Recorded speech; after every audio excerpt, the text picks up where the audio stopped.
Welcome everybody. Today we are going to look at tomorrow's politics. A couple of speakers. There's myself first of all, a couple of hats, and I'm chair of London Futurists, so I'm also going to talk about a new political organisation, a new political think tank, Transpolitica, which has been set up.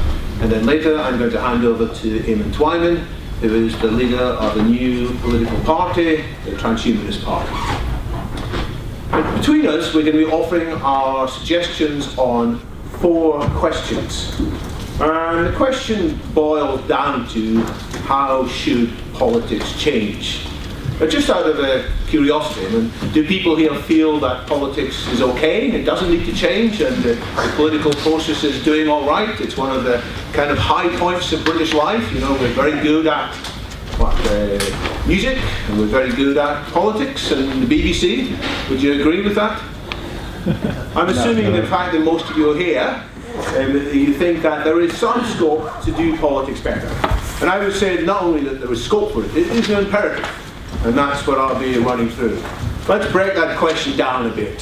So, how should politics change so that the positive potential of technology, I believe, there's a great deal of positive potential in technology. How can that be safely harnessed to more fully benefit all of human society? That's the key question that we can look at. We'll also look at what is it that politicians are not talking about, which they should be talking about. There's a lot that's on their minds, understandably. They're concerned about the short-term funding of the National Health Service. They're concerned about getting the GDP up.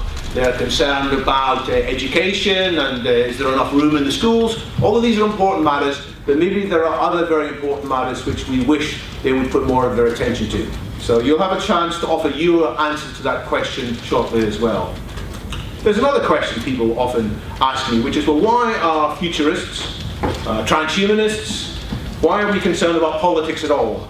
Given that politics is often messy, politicians are, people say, often corrupt or they're self-serving, shouldn't transhumanists and futurists step aside from politics altogether, just focus on the technology? After all, if we build better technological solutions, this will solve the problems and we don't need to get involved in politics. So, I don't believe that, by the way. I believe that if we care about the future of technology, if we care about the future of humanity, then we must also care about the future of politics, and we need politics to change. And lastly, if we think there's a need for change, which movements are the ones that are most worth getting behind? Should we be creating new political movements, such as a Transhumanist Party? Should we be putting our effort into reforming and supporting good movements within existing political parties? We'll have a chance to discuss that as well. So these are the 4 questions. As I said, I'll give my answers. Amon's going to give his version of answers as well as he introduces the Transhumanist Party, and then everybody in the room will have a chance to contribute too. So this is my part, Transpolitica. I'll introduce that. The theme is anticipating tomorrow's politics, trying to think about today's most pressing political problems and imagining how a more enlightened people from the future with more technology at their disposal, how they might solve some of these problems. And then could we bring some of that forward? Could we do it earlier if we knew in advance what might become possible? Now, looking into the future is always hazardous. Of course, anybody can do it. Any Hollywood producer can put together a story about what the future is like. So in one sense, it's easy to predict the future. But I think it's not a matter of saying what the future will be. It's much more a matter of saying what the future might be. There are far too many variables to say with any confidence this is going to happen. We can only say, look out there. There is a possible threat. And most people are too busy talking about today's issues that they may not see that shipwreck coming. They may not see that big rock in the ocean ahead of us. They may not see a battleship of another sort in the future ahead of us. Equally, people may not pay attention to the opportunities which are in the future, because they may say, oh, that's too far away. We don't need to worry about that. It's kind of science fiction. But what futurists are trying to do is to bring a little bit more attention to that space of possible futures before some of the threats suddenly become much more real. And then we say to ourselves, oh, we should have put more attention into seeing this coming. Or we say, ah, we missed that opportunity. It's now slipped outside our grasp. I wish we'd thought about it beforehand. It is hard, as I say, to do this for two reasons. First of all, the pace of change is increasing. Things are happening so much more quickly now than have happened in the past. Of course, there were tremendous changes in the past when certain things were introduced. The Industrial Revolution happened pretty quickly, but even in today's age, there are many things comparable to the Industrial Revolution all happening in parallel. It's been said that we are experiencing at the same time possibly a dozen Gutenberg moments, referring to Gutenberg's invention of the printing press, which transformed society remarkably over an extended period of time, with a lot happening quickly. We're experiencing not just one of these today, but many.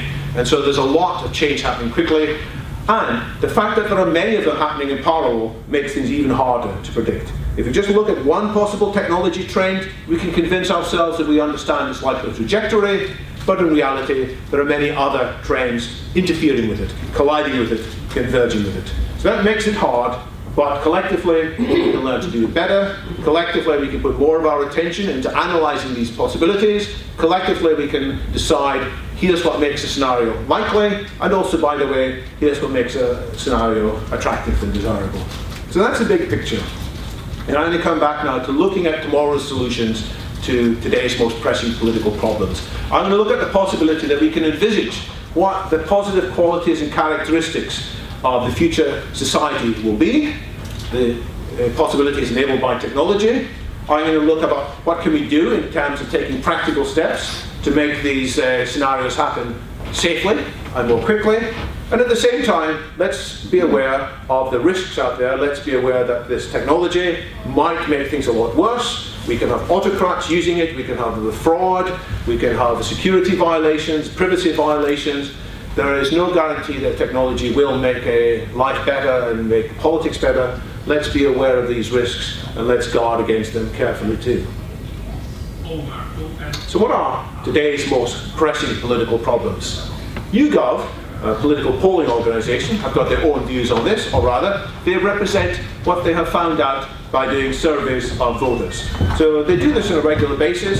The most recent set of figures that I got a hold of, and what people, representative voters, said were the most political pressing problems. Out of a set of 13 issues that I put to them, people were asked, out of these 13 issues, pick up to 3 that you think are a real problem for the country at the moment. And 50% of them actually said immigration and asylum. This is something that deserves a lot of attention. 46%, this is the second most highly rated issue. People are worried about the future of the economy. 42% were worried about the future of healthcare. And 30% were worried about the future of welfare payments in various ways. They didn't specify. The same set of electors were also asked the same question with a different slant. What of these issues are most important for you and your family? Not thinking about the country as a whole. The economy got rated most highly, then healthcare, then pensions. People were worried, will their pensions be adequate for them? And what about the tax systems? And before I just throw this open for a little bit of discussion, I'll introduce one more finding from YouGov. They regularly ask people's opinion on their political leaders. Okay. The 3 leaders of the largest parties represented in Westminster, they're asked, do you think they're doing a good job? Do you think they're doing a bad job? Or are you not sure? And all 3 of them have most ratings as doing a bad job. One of them is 50% rated as a bad job, 66%, another one is 70%. So there's a lot of hostility, a lot of disquiet about how the political leaders are behaving. So let's have a brief discussion at this point. This is what the electorate as a whole seem to be saying are the most pressing problems. Do you agree that this is what politicians should be worrying about? Do you think there are other things that should be higher up the list if you had more of a chance? Brian? What are the other issues that they put up to choose from? There's quite a range. You can click on the link at the bottom of the page. They include a bunch of things such as, I can't remember actually, let's look that up. But what would you think should be on that list? The environment. Pardon? The environment. Join? Environmental issues. Environment, sorry.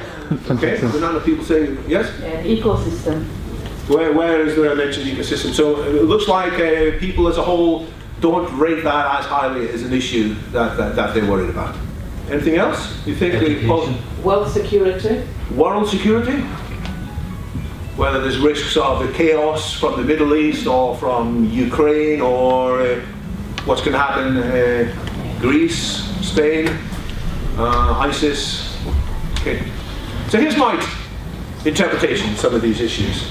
I do think that people are concerned about how their families are going to afford healthcare shortly, how they're going to afford their old age for themselves, and other necessities of life, given that, reflecting the large vote for immigration asylum, people are worried that it seems that lots of new people are coming into the country quickly, migrating into the country and taking places in schools and hospitals more quickly than schools and hospitals can adapt.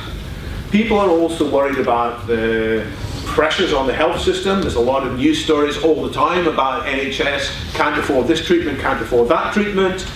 And naturally people are upset that it seems that the politicians are all in this without being able to make much of a real change. That even if they vote for a different party, the same kind of outcomes will take place. And I would represent this more generally, not just for the UK, but when I look at other countries as well. I see that the electors as a whole, politicians too, they're a bit overwhelmed by the possible pace of change and uncertainty. They see the government often seems to be irrelevant to many of the key decisions that are taken. It seems to be a hindrance often, rather than enabling the solution of key issues we've talked about. Many times politicians are caught up in their own systems. They're unable to change. And there's two analyses of this. Sometimes people just simply say politicians are self-serving. You know, they're in it to fend their own pockets. I think that's not really widely applicable. I think it's much more the case that politicians are caught up in their own systems, their own inertia, and there are certain rules they've got to follow in order for the political process to work at all. Certainly, there is a fact that many people who are outside of office say they'd like to change things one way, and by the time they enter office, they are limited in their capability. And there are lots of vested interests which are interfering with what we might see as the rational processes. There's big finance, there's big corporations, and there's politics in the sense of political parties. Each of these are preventing, in many ways, the rational discussions from taking place.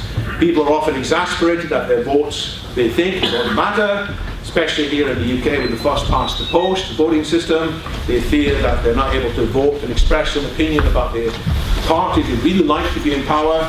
They feel that if they vote for the party they really like to be in power, it will allow a party they dislike to come into office instead, and so they're limited to tactical voting. And perhaps the biggest issue of all, I fear that there is lack of a big vision for the future. People don't get a vision for the future beyond improving the economy. And improving the economy is important. It is what enables lots of other change to take place, but if that's the only vision, then it's no wonder that our horizons shrink, and it's no wonder that we have such a frustrating experience. The Transpolitica's answer to this, in a single word, is that these things can be changed. We can have a better vision. We can have the key to affording all these things that people are worried about affording from technology.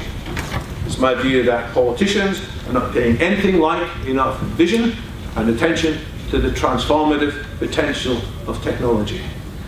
And in the last 10, 20 years, there's been tremendous changes in the electronics revolution, with semiconductors and with screens all over the place with tremendous capabilities. It's been the computer revolution, computerization of so many aspects of life, smaller computers that we all carry around with us. More things are digitized, whether it's encyclopedias, whether it's libraries, whether it's music, whether it's videos, and more things are automated. So there's a great deal that has happened in the past. People recognize that, but they're not aware of what the similar trends are that's going to impact the next 10 and 20 years. And we can point to ongoing potential large improvements in healthcare, in understanding of the brain, understanding how the mind works, lots of potential changes in manufacturing. I'm talking about 3D printing that we're beginning to grasp the implications of, localized production, and increasingly also atomically precise manufacturing will create lots of new materials. Sustainability revolution, I'll talk more about that in terms of green tech, and potentially also large changes enabled by technology in how we govern ourselves. So the vision is there that if we can grasp what technology can do, we can get into a state of material abundance, health abundance, even intellectual, emotional, spiritual abundance. We can get all of that, in principle, from technology in as little as perhaps just 10 years. There are potentially bigger changes coming in the next 10 years than in any preceding 10-year period. And it's because, as I've said, of these ongoing revolutions, the accelerating improvements in nanotechnology, biotechnology, robotics, green technology, and artificial intelligence. And people can argue which is the most important of these revolutions. I think robotics is possibly the industry that's changing fastest just now. We can argue that biotechnology is the most important change because of the ability to improve health and change many aspects of disease. People can also say that the green tech revolution is the most important because that's what's going to provide enough sustainable energy that will allow us to tackle all the other problems, and energy is the most important thing. Or you can also argue that the AI revolution is the most important because it's going to give us the intelligence that's going to help us figure out the solutions to the other things. I say they all interact, they are all overlapping, they are all collectively changing how each other works. And so that is the positive vision as to how we can solve the problems that are on the minds of people. We will be able to generate enough food, healthcare, welfare for everybody, in principle. But it's only in principle, because this research, development of technology does not all happen straightforwardly. It doesn't always happen in a rational means at all. And even if it is developed, it doesn't get deployed and distributed in ways that would often be to our best liking. There are a lot of interferences in place. There are a lot of things that impact this transformation from technology to abundance. They include the effects of markets. Markets sometimes have a very positive effect, sometimes have a very negative effect. They include how incentives work. Many people are throwing up their hands in horror saying there are lots of possibilities for new technology to improve healthcare, but the healthcare industry has just got all the wrong incentives. They're incentivized to give treatments. They're incentivized to provide ongoing treatments of drugs. They're not incentivized to reduce health. And that's just one example. So certainly, without getting into more details than one, we can see that the way incentives operate impacts how technology is developed and deployed. There are the way subsidies work. Governments put subsidies in place for various reasons, and that distorts, sometimes in a good way, sometimes in a bad way, how industry is developed and how technology is funded. And we can talk about regulations. Many new technologies are held up. It is sometimes said that we are struggling with in healthcare because 21st century healthcare solutions are still regulated by 20th century concerns. And they made sense at the time, but they're not necessarily the best set of regulations for today. And more generally, people's expectations. It's what people think should be possible and think is possible that affects how much resources, how much time and attention is put on these technologies.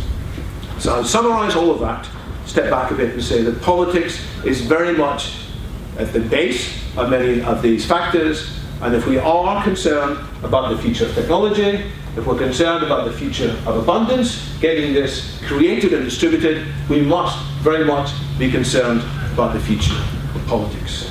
If we don't engage in politics, then we lose the right to complain when other people are in politics and steering these things in other directions, far from this possibility. So that's why I say, that's why the Transpolitica manifesto says there could be bigger changes in the next 10 years than in any previous 10-year period, provided these technologies receive sufficient funding, sufficient focus, and regulatory support, a positive political climate. So one reason I've become much more interested in politics in the last 6 months or so is a view that we must get involved in changing this political climate. And I say that the one sentence long definition of what Transpolitica is trying to do is as follows. We call upon politicians of all parties to help define and support bold regenerative projects, big projects. Not just saying let's improve the economy. We're saying there are various projects which can take full advantage of accelerating technology. We should be getting behind them as a nation, in fact, in broader groups than just nations. And I'll give some examples of the kind of bold regenerative projects that I have in mind. There's the Apollo project. Apollo was announced by US President John Kennedy when he visited Florida in 1962, I think it was, saying that, you know, it's going to be hard, it's going to be difficult. We choose to do these things. We choose to put a man on the moon and to bring him back safely, not because it is easy, but it's because it's hard, because it will bring out the best in industry. A phenomenal project with lots and lots of industries cooperating, and it did put a man on the moon and bring him back safely, although there were many people who died in that process in the earlier stages. And as a result, side effects, there were many, many other technologies that were developed. So the moonshot project is a term that you will hear of. And the question is, what other moonshots should we be doing in society today? Because I believe we should be doing many. There are other grand projects from the past that we can compare things to. The Manhattan Project, which was the wartime project to bring together a lot of brilliant scientists and to try and master the energy of the atom and the atomic bomb before the Axis powers in Germany, who were known to be working on a similar project, might do it. So a huge amount of effort and brought about terrible power, terrible weaponry, but it's a kind of cooperation which we can look at. Not because we want to create weaponry, but because we can do something similar to face the other threats that we can look at. The threats of destruction to the environment, the threats of not having enough material goods to look after everybody in the world. And the last of these projects from history I'll mention is one that involved not technological innovation, but more economic innovation. That's the Marshall Plans, named after the US politician George Marshall, who saw means to peacefully reconstruct many areas of the world that had been devastated by the Second World War. So that kind of grand projects. Yeah, question? Have you got any British examples? British examples? Well, we're going to come to some European examples in a minute, yeah? More recent. Yes, Colin? And there are any examples that aren't related to warfare or threats from other enemies? Well, I think the war metaphor has got some drawbacks, but it should have some positive analogies as well. Because in a way, we are in a struggle. You might not want to call it a war. We are in a struggle to get the best out of technology before bad things happen with that technological change. Marshall's Plan was reconstruction, not war. So the Marshall Plan was after the war, but it was addressing issues that had become more, because of the economies of many parts of the world were devastated because of a third war. To prevent a third war. No, it was recovery after the Second World War. It was to get Europe back on its feet. So we can talk about what are the right things we should all be getting behind. And I've got 6 that I'm going to propose as things that we should be getting behind collectively in the same way. Now maybe 6 is too many, but we can put them onto the table. But they all have the same common platform, the common pattern, that they could be a bold visionary project that will galvanize lots of effort, galvanize lots of collaboration, lots of people from different areas of life, different industries, people outside industry as well as people inside industry, from academia, people working as citizen scientists, that is people working at home, which are accessing Wikipedia and the internet, making contributions to it. They can collectively together, because they will find a higher purpose than just pushing up the GDP by a few percentage points and just by changing the employment rate and so forth. So there will be a higher purpose that will allow us to glimpse more of the positive possible potential of society. 2 examples from Europe. I'm daringly calling these mini regenerative projects, even though each of them has a budget over about 10 years of €1 billion. I think we can do more, we can do better.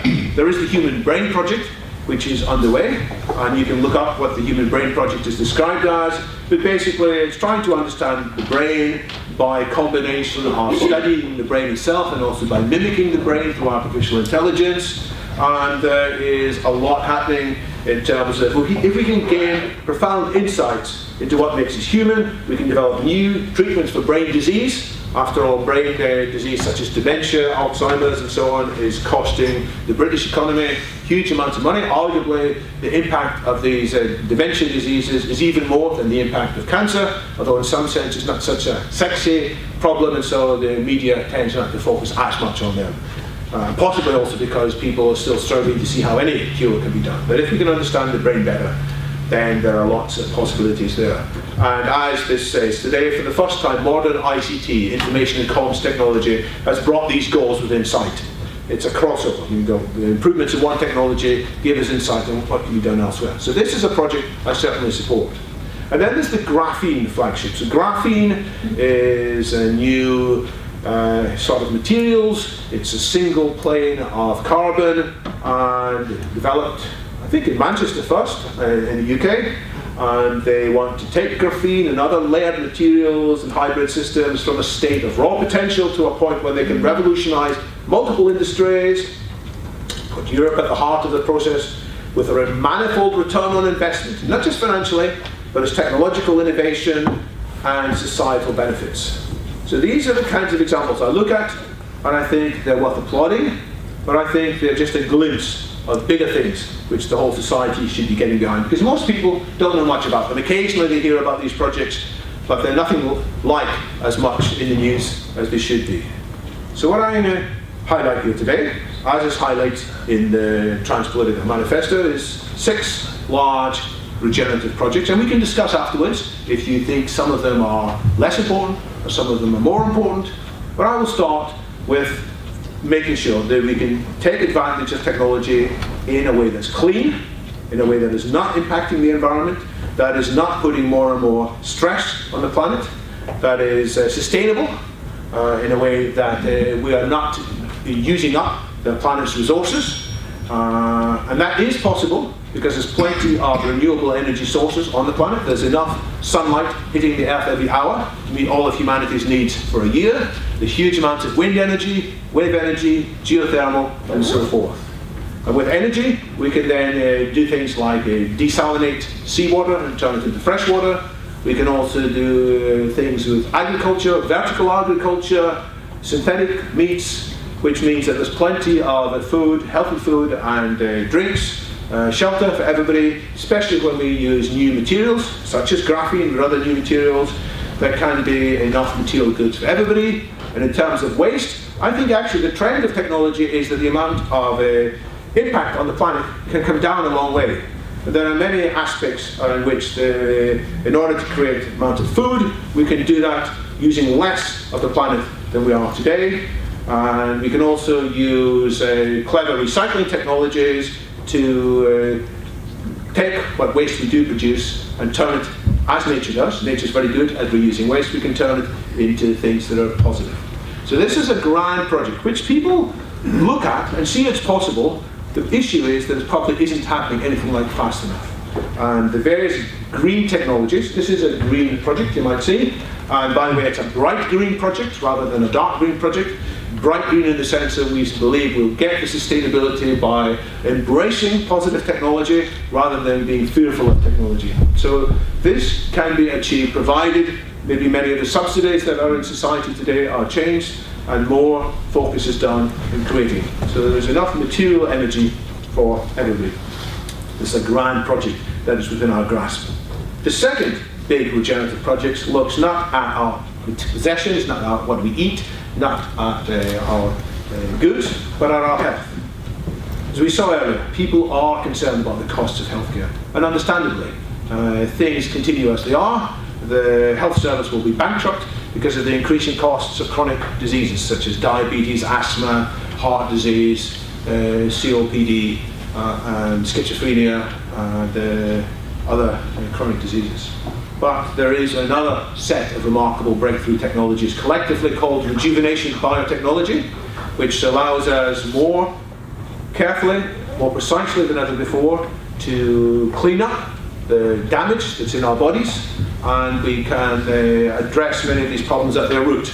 Because many of these chronic diseases are worse the older we get. The more our bodies decay, the more damage we accumulate over time, the more likely we are to fall victim to these diseases, the more likely these diseases are to be serious when they occur to us. So there is a lot of initiative which we think should be much more focused. Sometimes this is called the Ending Aging Initiative. Sometimes people even talk more visionary about it and say potentially people will no longer have to fear getting old and dying. Of course, people may still be killed by asteroid strikes or being hit by a bus, whatever, but there'll be potentially a lot more health for everybody. And people worry, oh, isn't this going to cause more population growth? I say there's plenty of room on the planet for many, many more people than there are today. That's why the first revolution feeds into the second revolution. And this is very important for budgetary things as well. Because as people age, and as people get these chronic diseases worse and worse, that is what is consuming such a huge chunk of healthcare budgets all over the world. This is often the last years of somebody's life, when they have multiple comorbidities, they are impacted by many diseases at once. People can spend more in that period of their life in healthcare than all the rest of it put together. So if we can delay that, if we can push that back even by 10 years, then suddenly there is much less costs on the healthcare service. People who have looked at this, it's called the longevity dividend, in a mirror reflection of what's been called the peace dividend. You know, if there's peace, then in principle we can apply lots of technology, lots of resources in a more positive way. If there isn't a lot of costs being consumed by looking after people in their last years of their life, then we can apply that much more positively. So that's healthy bodies. Even more important, perhaps, is the project to get people in a better mental state, a better emotional state, a better spiritual state, dare I say it. And as we talked about the brain initiative, it has the potential to unlock what's really happening in the brain in terms of disease, but it also has the potential to unlock how we can live in a much more positive state of psychology. Arguably, most of us often go through life in a semi-state of conscious. Occasionally we have peak experiences and we say, wow, why isn't life like this much more of the time? And that is potentially within our grasp too.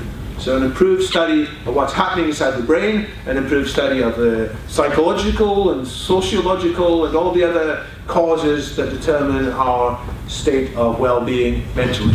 I think that is a grand project which needs to be undertaken. So these are three projects which each will bring about a different kind of abundance. But there are three more projects which we need to look at about things that can go badly wrong with technology. And we need big initiatives to tackle each of these in parallel with these initiatives. And the first initiative looks at the fact that as more automation is here, I said that robotics is in some sense the fastest growing industry, as robotics comes in place more, one consequence, perhaps, it's not clear yet, but it looks quite likely, that more and more of us will lose our employment because the work that we've been trained to do will increasingly be done by automation instead, whether it's driving, whether it's lawyers, whether it's many aspects of medical work, whether it's many aspects of teaching, they will all in many ways be done better by software. People argue about how quickly this is likely to happen, but there are trends in society that those people who are doing well, their jobs are doing very well indeed. There's more of a winner-takes-all scenario, whereas those who are not so well trained, those who are struggling get jobs, often have to take jobs at a lower salary than before.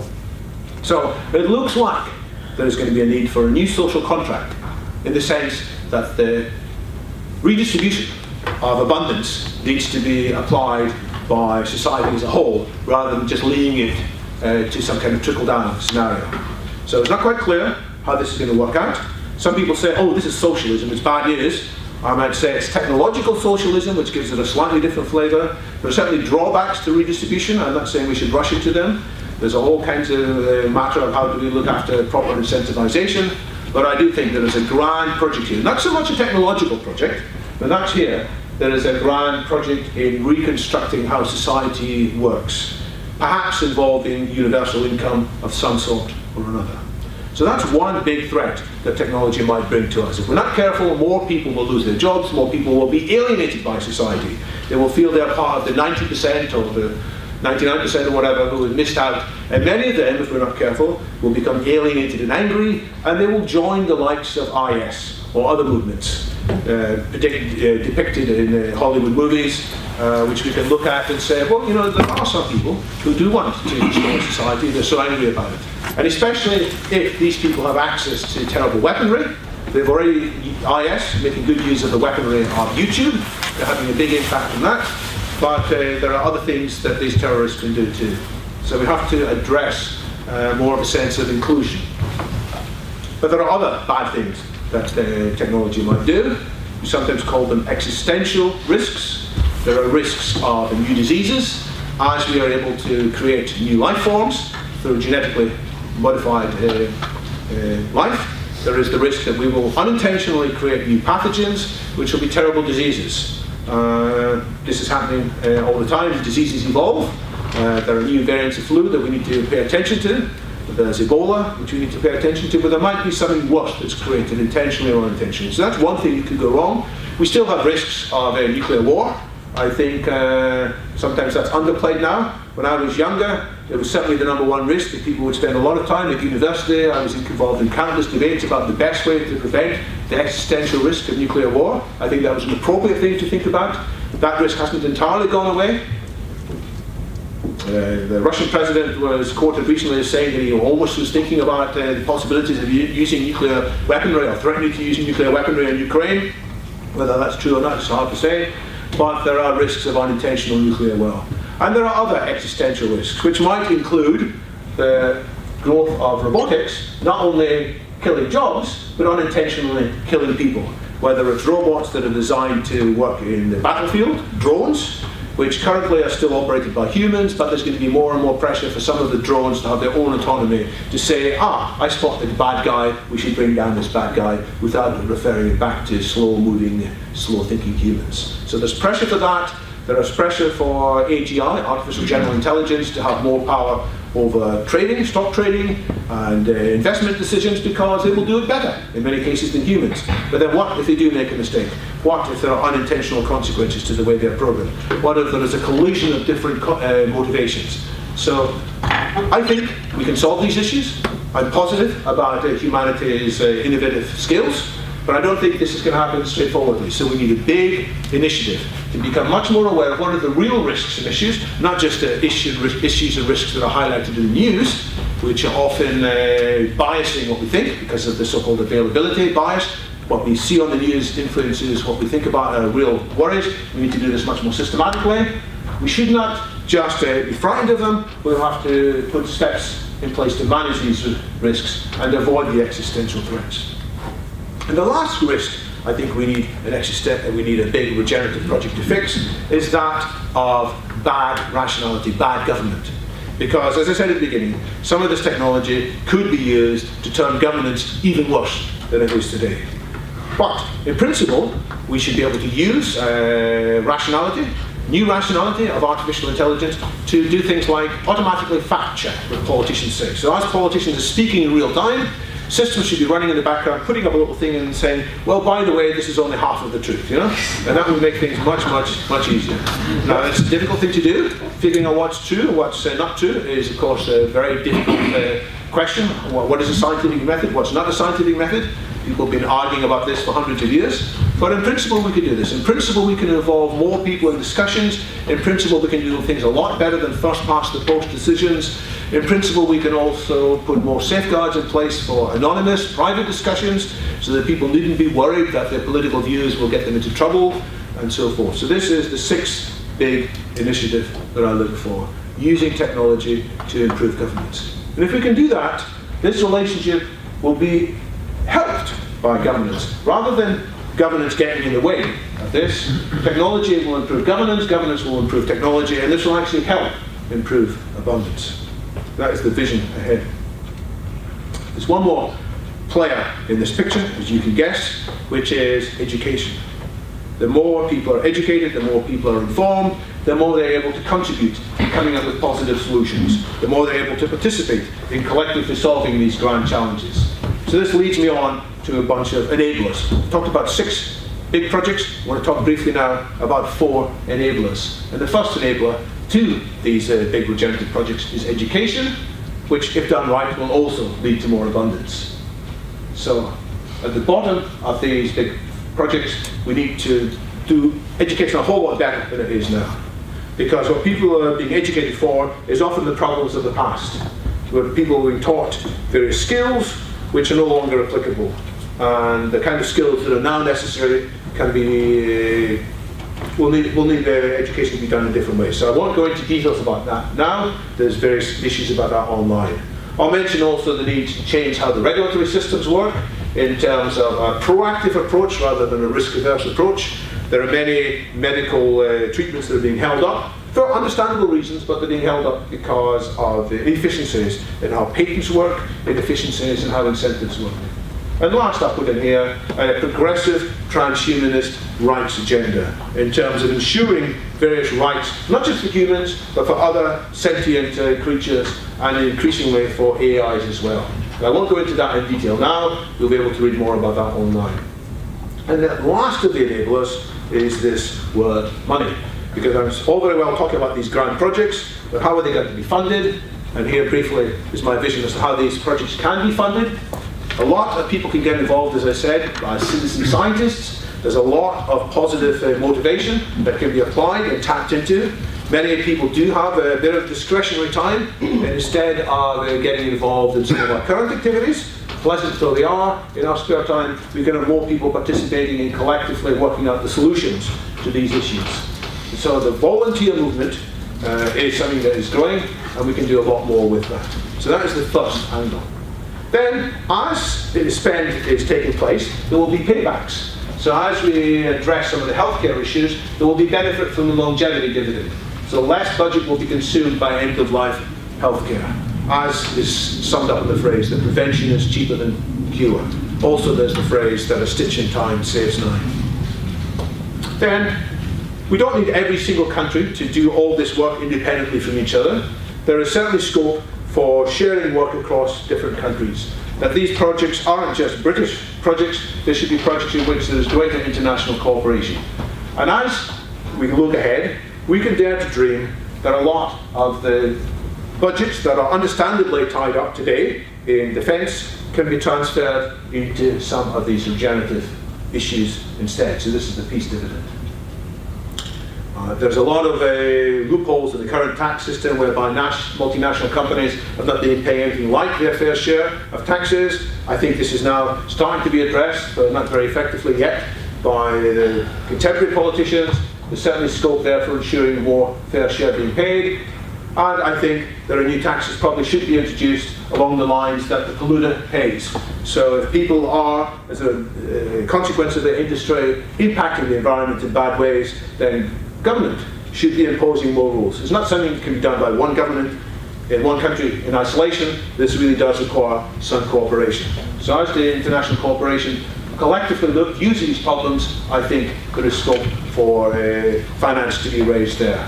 And last, as we apply our own improvements in automation and information technology, more things can be done cheaply. There will be savings which can be applied into these projects. So to summarize, these projects will be funded by smart, positive feedback. And more generally, what I've said in the last 20 minutes or so is that there is another projects to take full advantage of what's good in technology, sustainable, evolving well-being. There are other projects to handle what's risky and turn the risks into positive. And there are other big projects to enable the safety of what I've called the enablers of regeneration and transcendence. There's material abundance through sustainable green tech, health abundance by rejuvenation biotechnology, and mental health of all sorts by improvements in our understanding of what I loosely call brain technology. In turn, there's the new social contract alongside automation, improved existential risk awareness and solutions, and then better democracy via a revised, revitalized rationality.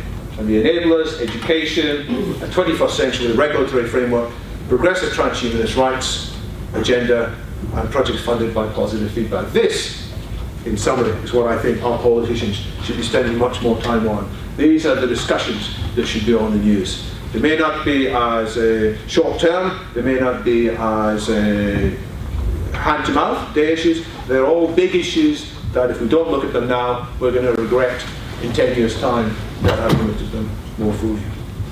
So that is what Transpolitica has been created to accomplish. We want to influence existing politicians, certainly. There are, in my view, good people in all mainstream political parties. I don't take the view that all politicians are self-serving and on the make. I think there are well-intentioned, well-motivated people in all these parties. Not all of them, by any means. There are many politicians whose motivation has eroded over the years. But there are many who are ready to take up some of these messages in some way. So we want to inspire some of the existing political parties. We wish to feed them information. There are many other people who care about some issues, but they want to run a mile from involvement in any one political party. I've called them apolitical activists. They may care about the environment, they may care about existential risks, they may care about their mental well-being, they may wish a change in politics on these subjects, but they don't want to get involved in any one party. I respect and understand that. I wish to help these people as well through the various things that Transpolitica can provide. And Transpolitica also wishes to support new political parties, such as the Transhumanist Party that we'll be hearing about in a few minutes from Eamon. And what do we produce? A whole bunch of things: publications, videos, memes. I think that's an important thing, trying to get the right phrases that can be picked up and adopted and go viral. We'll do research into various issues. There's a whole lot of Transpolitica consultants now discussing what are the important things to research, and we'll get involved in some campaigns as well. In terms of publications, I do want to announce, which some of you know already, that there is a book, an e-book, available from yesterday with 10 essays written by various people. I'll point some authors out in a minute, looking at various things. This is e-published yesterday. 2 months in planning, 2 months from conception to getting onto Amazon. So that's quite a rush. We cut a few corners along the way. We may have spelt a few words wrong in the process, but I think we're accelerating the discussion.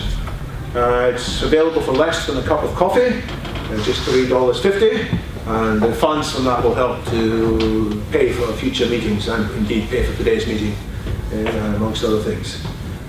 It's the first of an intended series of books, because this is by no means the answer to all of these 10 issues that I've raised. The discussion is being advanced, but we will have a new volume. We intend to publish a new volume 3 months from today, so we're going to be a little bit more leisurely this time. Not going to rush everything into 2 months. We're going to do it a bit more slowly, 3 months perhaps. If you want to get involved, if you think you have a contribution to this discussion, submit your chapter proposals by a month from today. I don't know whether we'll have 10 chapters in this book or not. The next one, we'll see. And get involved.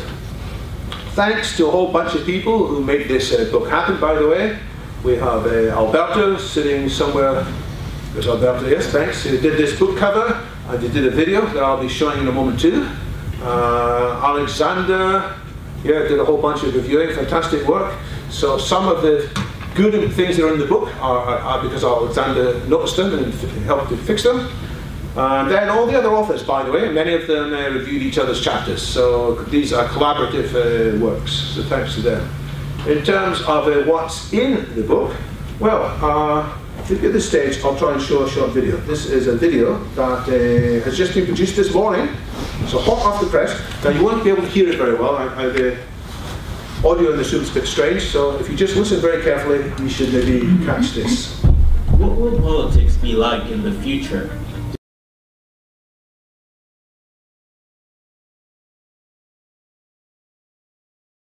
We're also promoting higher education, speeding up our decision-making process. These are only some of the topics discussed in Anticipating Tomorrow's Politics, a new book by the think tank Transpolitica. 2-minute long video. I think that's pretty good. Yeah. So that's available online now. And you heard a bit about some of the chapters that are in there. There's my own kind of a longer version of this talk, where I have a little bit more reference material, an introduction to today's politics. Then we have the democratic intelligence system that was briefly touched on in the video, possibly combining meritocracy.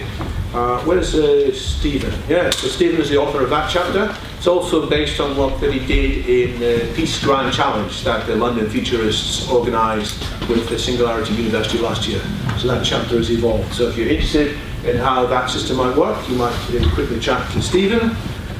The thoughts on basic income are by somebody in Germany who's not here today, Michael Brenker, as he talks about a 2-stage process towards reaching a state of universal prosperity through increasing basic income for all, and the pros and cons of that, and how it might be costed, how it might be involved, what are the possible bad social consequences, what are the good social consequences. So a well-referenced chapter in there.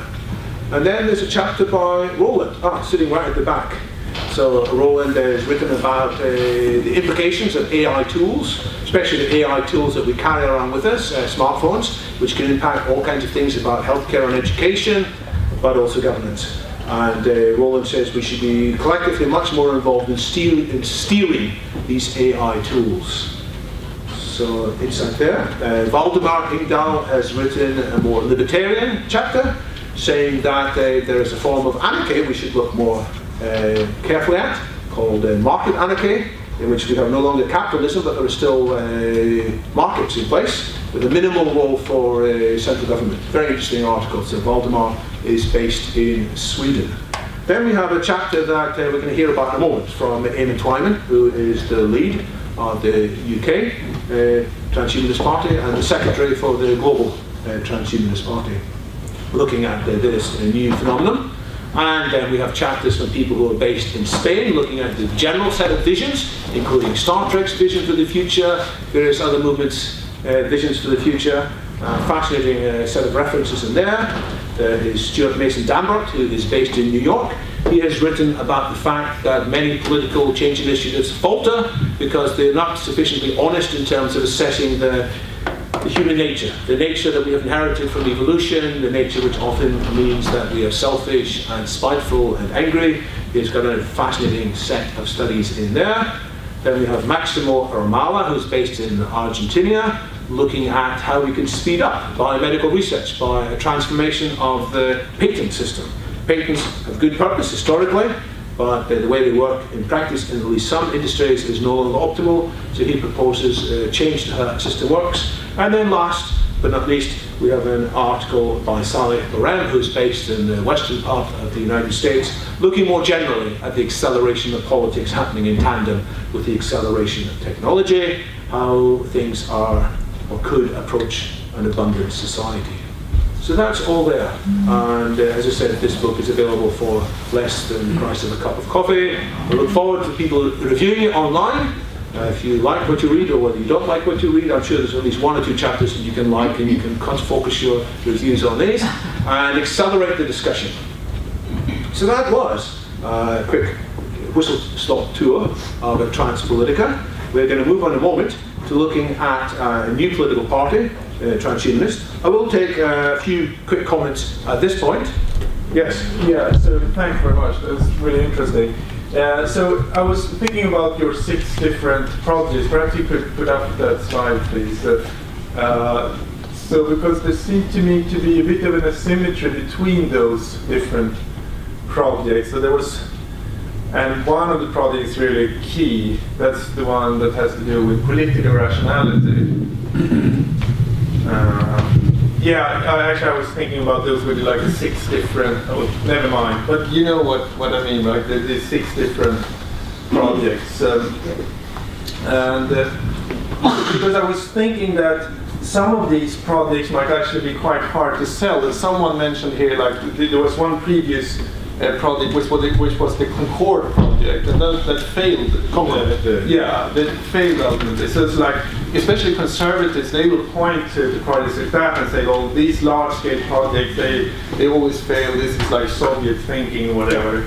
The so-called white elephant projects. Yeah. Politicians often create big projects for their own glory. Exactly. And so there is certainly a risk that governments create these things. Exactly, but I'm thinking like political rationality and like evidence-based policies, it's impossible to be against that, right? Like who's against evidence, who's against rationality, and who is against politicians actually being truthful in political debates.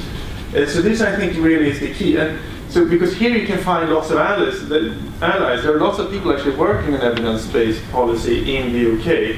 And here's the nice thing also, that if your policies are actually evidence-based like the others, then you will get indirect support for them via like changing the political landscape. So like when people are becoming more evidence-based and rational and less emotional-based, well then, if your policies are actually evidence-based, then you will find support. Yeah, let me just add one more thing, because I was just about this fact-checking, because I've actually been doing exactly that, like going through these political debates and then added annotations using like these different programs. There's one called Mozilla Popcorn, where you can add pop-up windows, you can add like subtitles.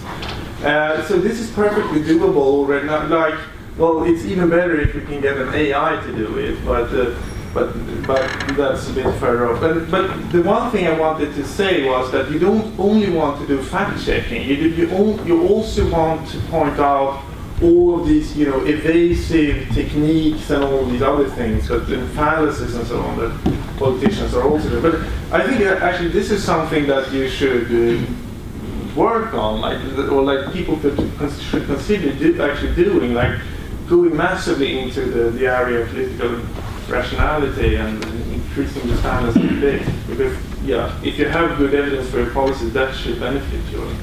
So this is fascinating. Yeah. And there was another think tank based in America called, at one stage it was called the Singularity Institute for Studying Advanced Intelligence. It's now renamed to Machine Intelligence Research Institute. I know. They spun off a separate unit called the Center for Applied Rationality. Applied Rationality. So they realized that in order to win the arguments that there are certain things that need to be changed in politics, they have to raise the level, general level of understanding of rationality. I've been there and I became more rational, and now I realize this is what I need to do. Right, maybe we should get you, one, to write a chapter for the second book, and secondly, to come up on stage and share some of the results. Not now, but another day. So you are saying this, in some sense, underpins many that's like the key. I mean, this is convergence in practice. I mean, you can't change one thing without looking at the crossover implications. Right.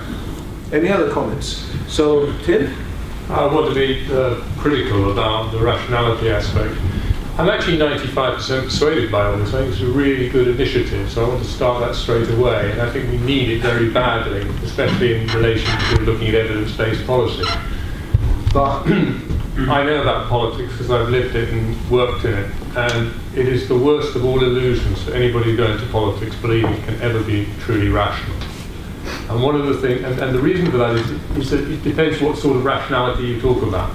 Because if you're talking about evidence-based rationality in relation to a particular project where you have preset assumptions, you don't have a problem. But politics is actually about the core assumptions. It's actually about the battle, the struggle, the war between people who don't have something, people who want something, people who have something, people with different levels of background and education, and above all, different identities and faith systems, ways of seeing the world. Their minds are structured in ways that are actually supremely rational, but based on poor assumptions. Yes. Or actually very good assumptions for them that we think are poor assumptions. We are arrogant. We think an Islamist is automatically wrong. Actually, from where an Islamist sits, it is actually very logical. It's evidence-based. The evidence happens to be based on a God thing, but to them, it's based. So the worrying thing is that as I hear this, the 5% I don't like is what I would call bourgeois techno-fascism. By that I mean a lot of nice middle-class people who are highly educated, sitting there and thinking that they can order the world better. And it became explicit. It was implicit for a while, but it became explicit as soon as we started talking about a meritocratic approach to decision making. And that is very, very worrying. And I won't go into why it's worrying now, because we divert the debate. But I want to put that if you like, if I was being a political historian, I'd say this is the ultimate Enlightenment project, and it's best. Which is why, being of the left myself, I'm 95% not only in favour, I would help you and do everything I could to support this and get into the system and do what's necessary. But that 5% is lethal. That 5% needs working through, because it's the 5% that will either A, destroy it, or B, worse, make it successful on the wrong assumptions and end up with something a lot worse than we would like. So what's your advice for fixing that 5%? I think a really self-critical approach to the nature of politics and the nature of what we are as human beings struggling in the world by people who are highly intelligent, educated, middle-class technicians, which is a learning process that you do through the doing of politics and understanding it. So I see there. Otherwise, it's all brilliant stuff.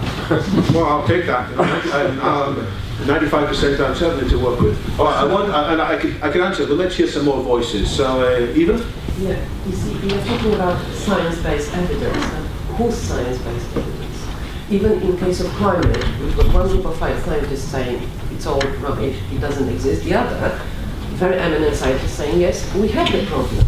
And I suspect in many ways, in many areas, we'll have exactly that problem. So who is going to choose? For example, as far as your rejuvenation biotech stuff is, our food is killing us. We have many diseases which really is no good addressing how we can develop new drugs for diabetes or whatever. We have to look at the food. It's packed with sugar, with salt. Food is not food anymore. So really the attention should not be on how we effectively support pharmaceuticals, which are in power anyway. Let's look at the root of the problem. It's far too often we look at how we can fix the final result, rather than have the honesty to go back and say, hold on a second, what is at the root of the problem? Just like with any disease, you have a headache, the headache is your body speaking that there is something wrong. Oh, they take a painkiller, it will numb you. And we don't want to do it that way, because that's been done for years. But nobody really goes back, because there's no money, because there's no interest, because money is actually prescribing the drug, because politicians only look for the next 5 years to keep them in power. If there is any big project, there is never any money. How do you want to do it? So I think this is another great point. Prevention is better than cure. If we have the people eating healthily. Why don't people eat healthily? And in part it's because there's kind of social irrationality and personal irrationality. So improved rationality might help a bit. More understanding brain science, what is it that drives each of us to eat unhealthily and behave unhealthily? I think there's some answers in there. There's a good discussion, but let's have some more voices. Bob? Yeah, so I'm very interested to hear what both of these previous speakers said, and we need to encourage those debates, so that's great. My point's a little bit smaller, and I think it's largely about how I think you presented it, and I think from knowing you actually, and from what you just said, you're in alignment with my comment, but I'm going to make it anyway. And that's, you started the health service one by saying technology is the answer. And in my view, we need to start by looking at the problem, and we do need to look at shifting from from cure to prevention. And I think there are some voices which also say we should be, so we all admire the free at the point of use principle of the National Health Service, but we do need to acknowledge that that's a prominent driver for greater and greater consumption. And so some voices are also saying we need to encourage people and support people to take more responsibility for their own health. Yes, I know there's the pressure of advertising. And so what I would counsel is in the presentation we start looking at the whole problem and get some strategic drivers first, which we then ship in technological solutions. I must confess, I have thought that I should change my emphasis from technology to intelligence, Technology is one manifestation of intelligence. Intelligence put into tools, but we need to apply intelligence more widely. But I was fearful to rewrite my slides this morning, so but no, that's a good point. Let's just hear a few more voices. So, yes, you? Yeah, so, I mean, I think I'm in agreement with everyone else here that basically if you can change systemically in government, then it should facilitate positive change, provided it's a positive change in the government, in all these other areas. If you can make the government more forward-thinking, more dynamic, more representative of the public's interest in the longer term. So that's all nice. And I get where you're coming from with the evidence-based policy, that's fine, but how do you actually affect a systemic change, not just in the policies, but in the system of governance itself, in light of all the incumbent vested interests? I mean, how do you see that transition happening beyond just policies and more as a system? But we're going to hear one answer in a minute, which is create a new political party, which is not just a think tank, but actually gets campaigning. I think, to be fair, I better let Amon speak now, because Amon's going to bring a different kind of fresh air perspective to this. It's not a bourgeois fascist, but middle class. But he'll hear what he's going to say. And he is a long-term interested in how technology can impact all aspects of human life, including music. He's a musician in his background, he's an academic in his background, he studied psychology, not far from here, in fact in UCL, postdoctoral work there on rationality, And he has been driving forward the idea that a new political party can be just what is needed to shake up the existing system which is here. So Amon is the leader of the UK Transhumanist Party, and he is also the secretary, acting as secretary for the global Transhumanist Party. So let's give a warm round of applause to Amon.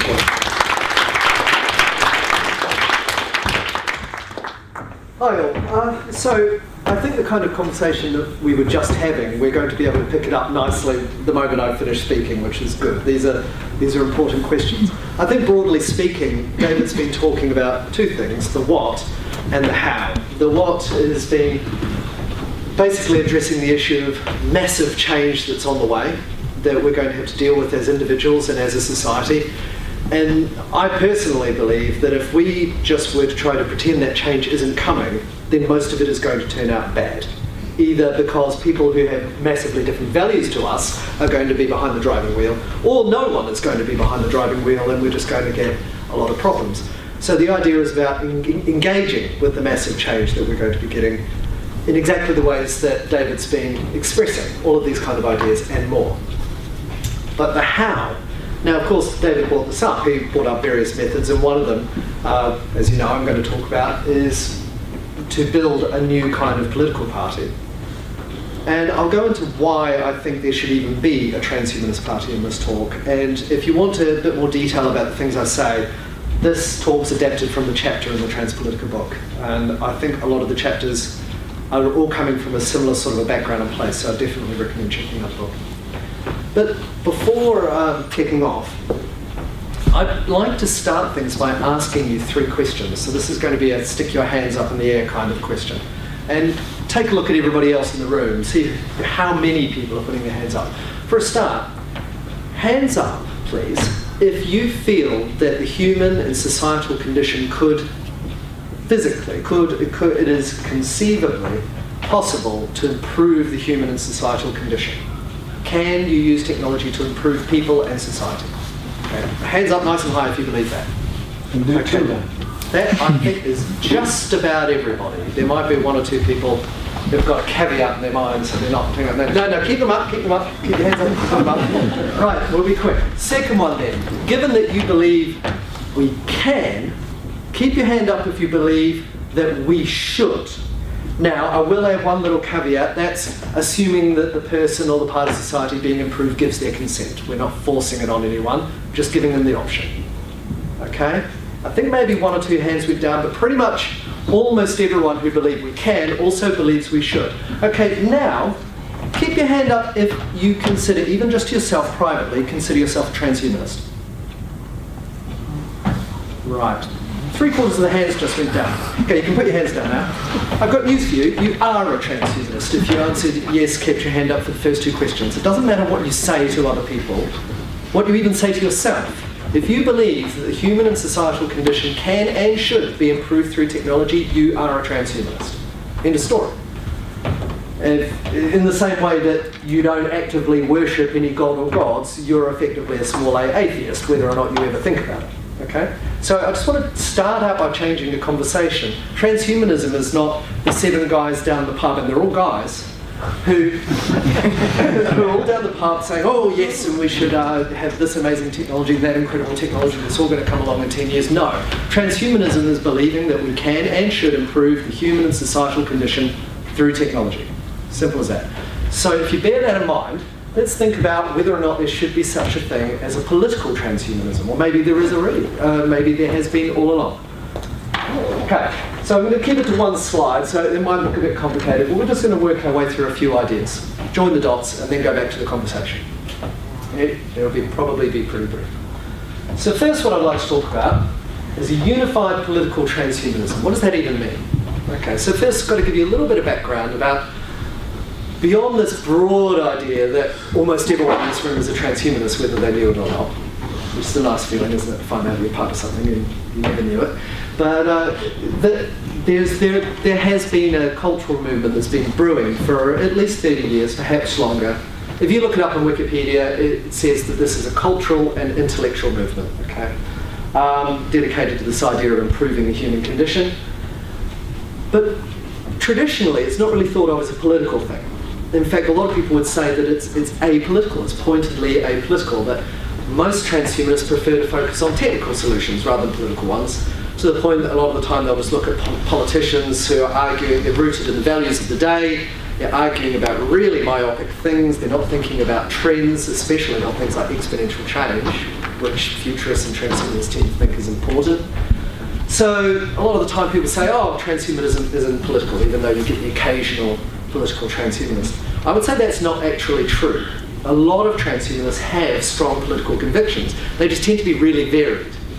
And there might not be broad political convictions that you could put in a particular category. They just might have strong opinions about this issue or that issue or the other issue. And I think we're seeing more and more of that as technological and social changes starting to impact people's lives. It's becoming something that's more real as time goes on. And for that kind of thing, we can really just think back to the kind of things that David was bringing up. So the issues of automation, climate change, impending technological unemployment, those kind of issues. They're becoming more and more real as time goes on. But, so I would say that there are a lot of political transhumanists out there.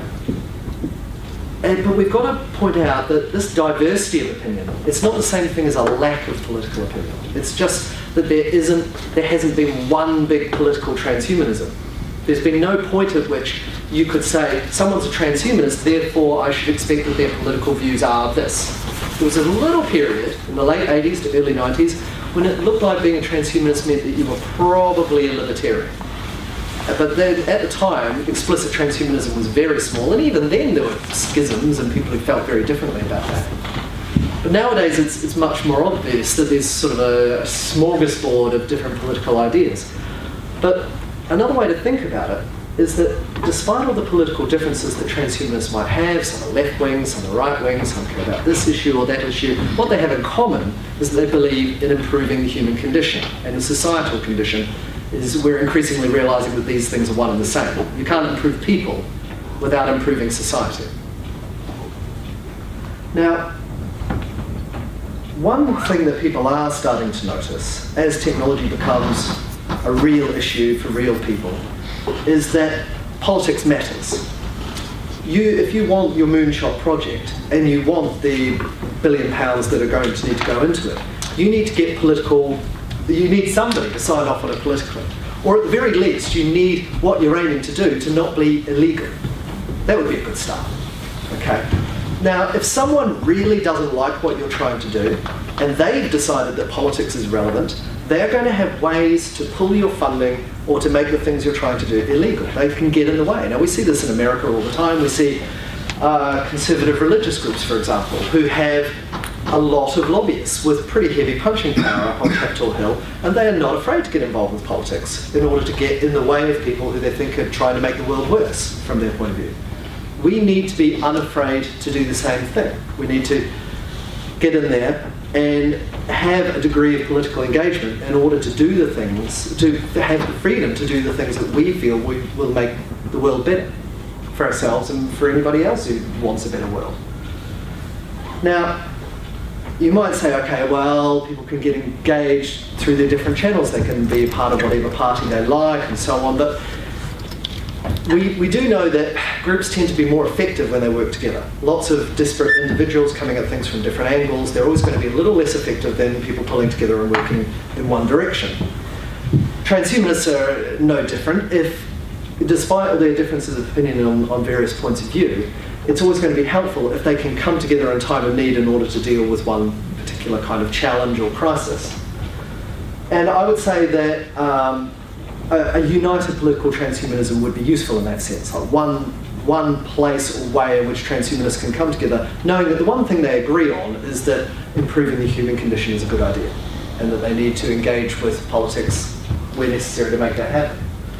Now, up until very, very recently, that's all seemed very pie in the sky, because it seemed that nobody was ever going to be able to tie together all the different types of disparate transhumanists and get them to agree on anything I myself was saying only 3 months ago that, well, if you have a political transhumanism, which transhumanism is it? There are so many different little points of view, so many angles, it's hard to get 4 transhumanists in one place to agree on one thing. So how could you ever get them to all broadly identify as one movement?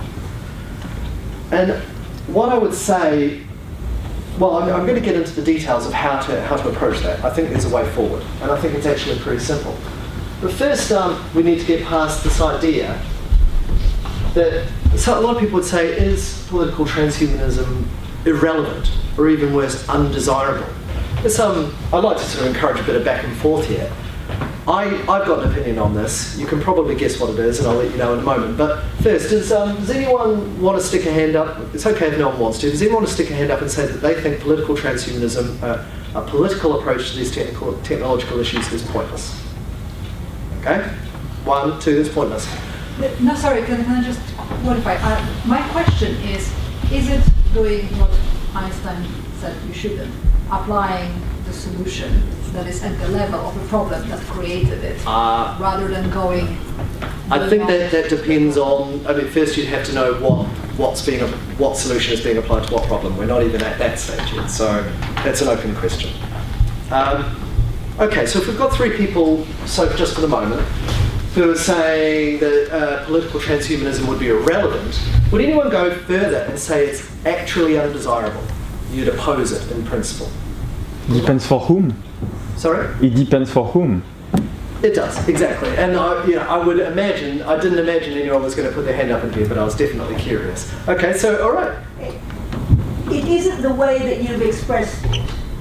But it is, if you follow the bad PR, like if you've read the Transhumanist Wager, for example, it's Ayn Rand on speed, or some Ayn Rand on speed, actually. And in some corners it is. I mean, it's a broad movement.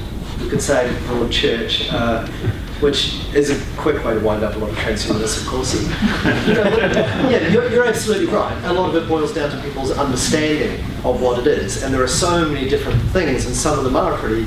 well, there's any group of people in a room like this, they're going to have a spread of views, and some of them are going to be more outlandish than others. So yeah, but you've got to bear in mind that it's also going to depend on how someone else is characterising it. Someone who doesn't like the idea of technology at all is going to have a vested interest in characterising any move for using technology for good as a bad thing inherently.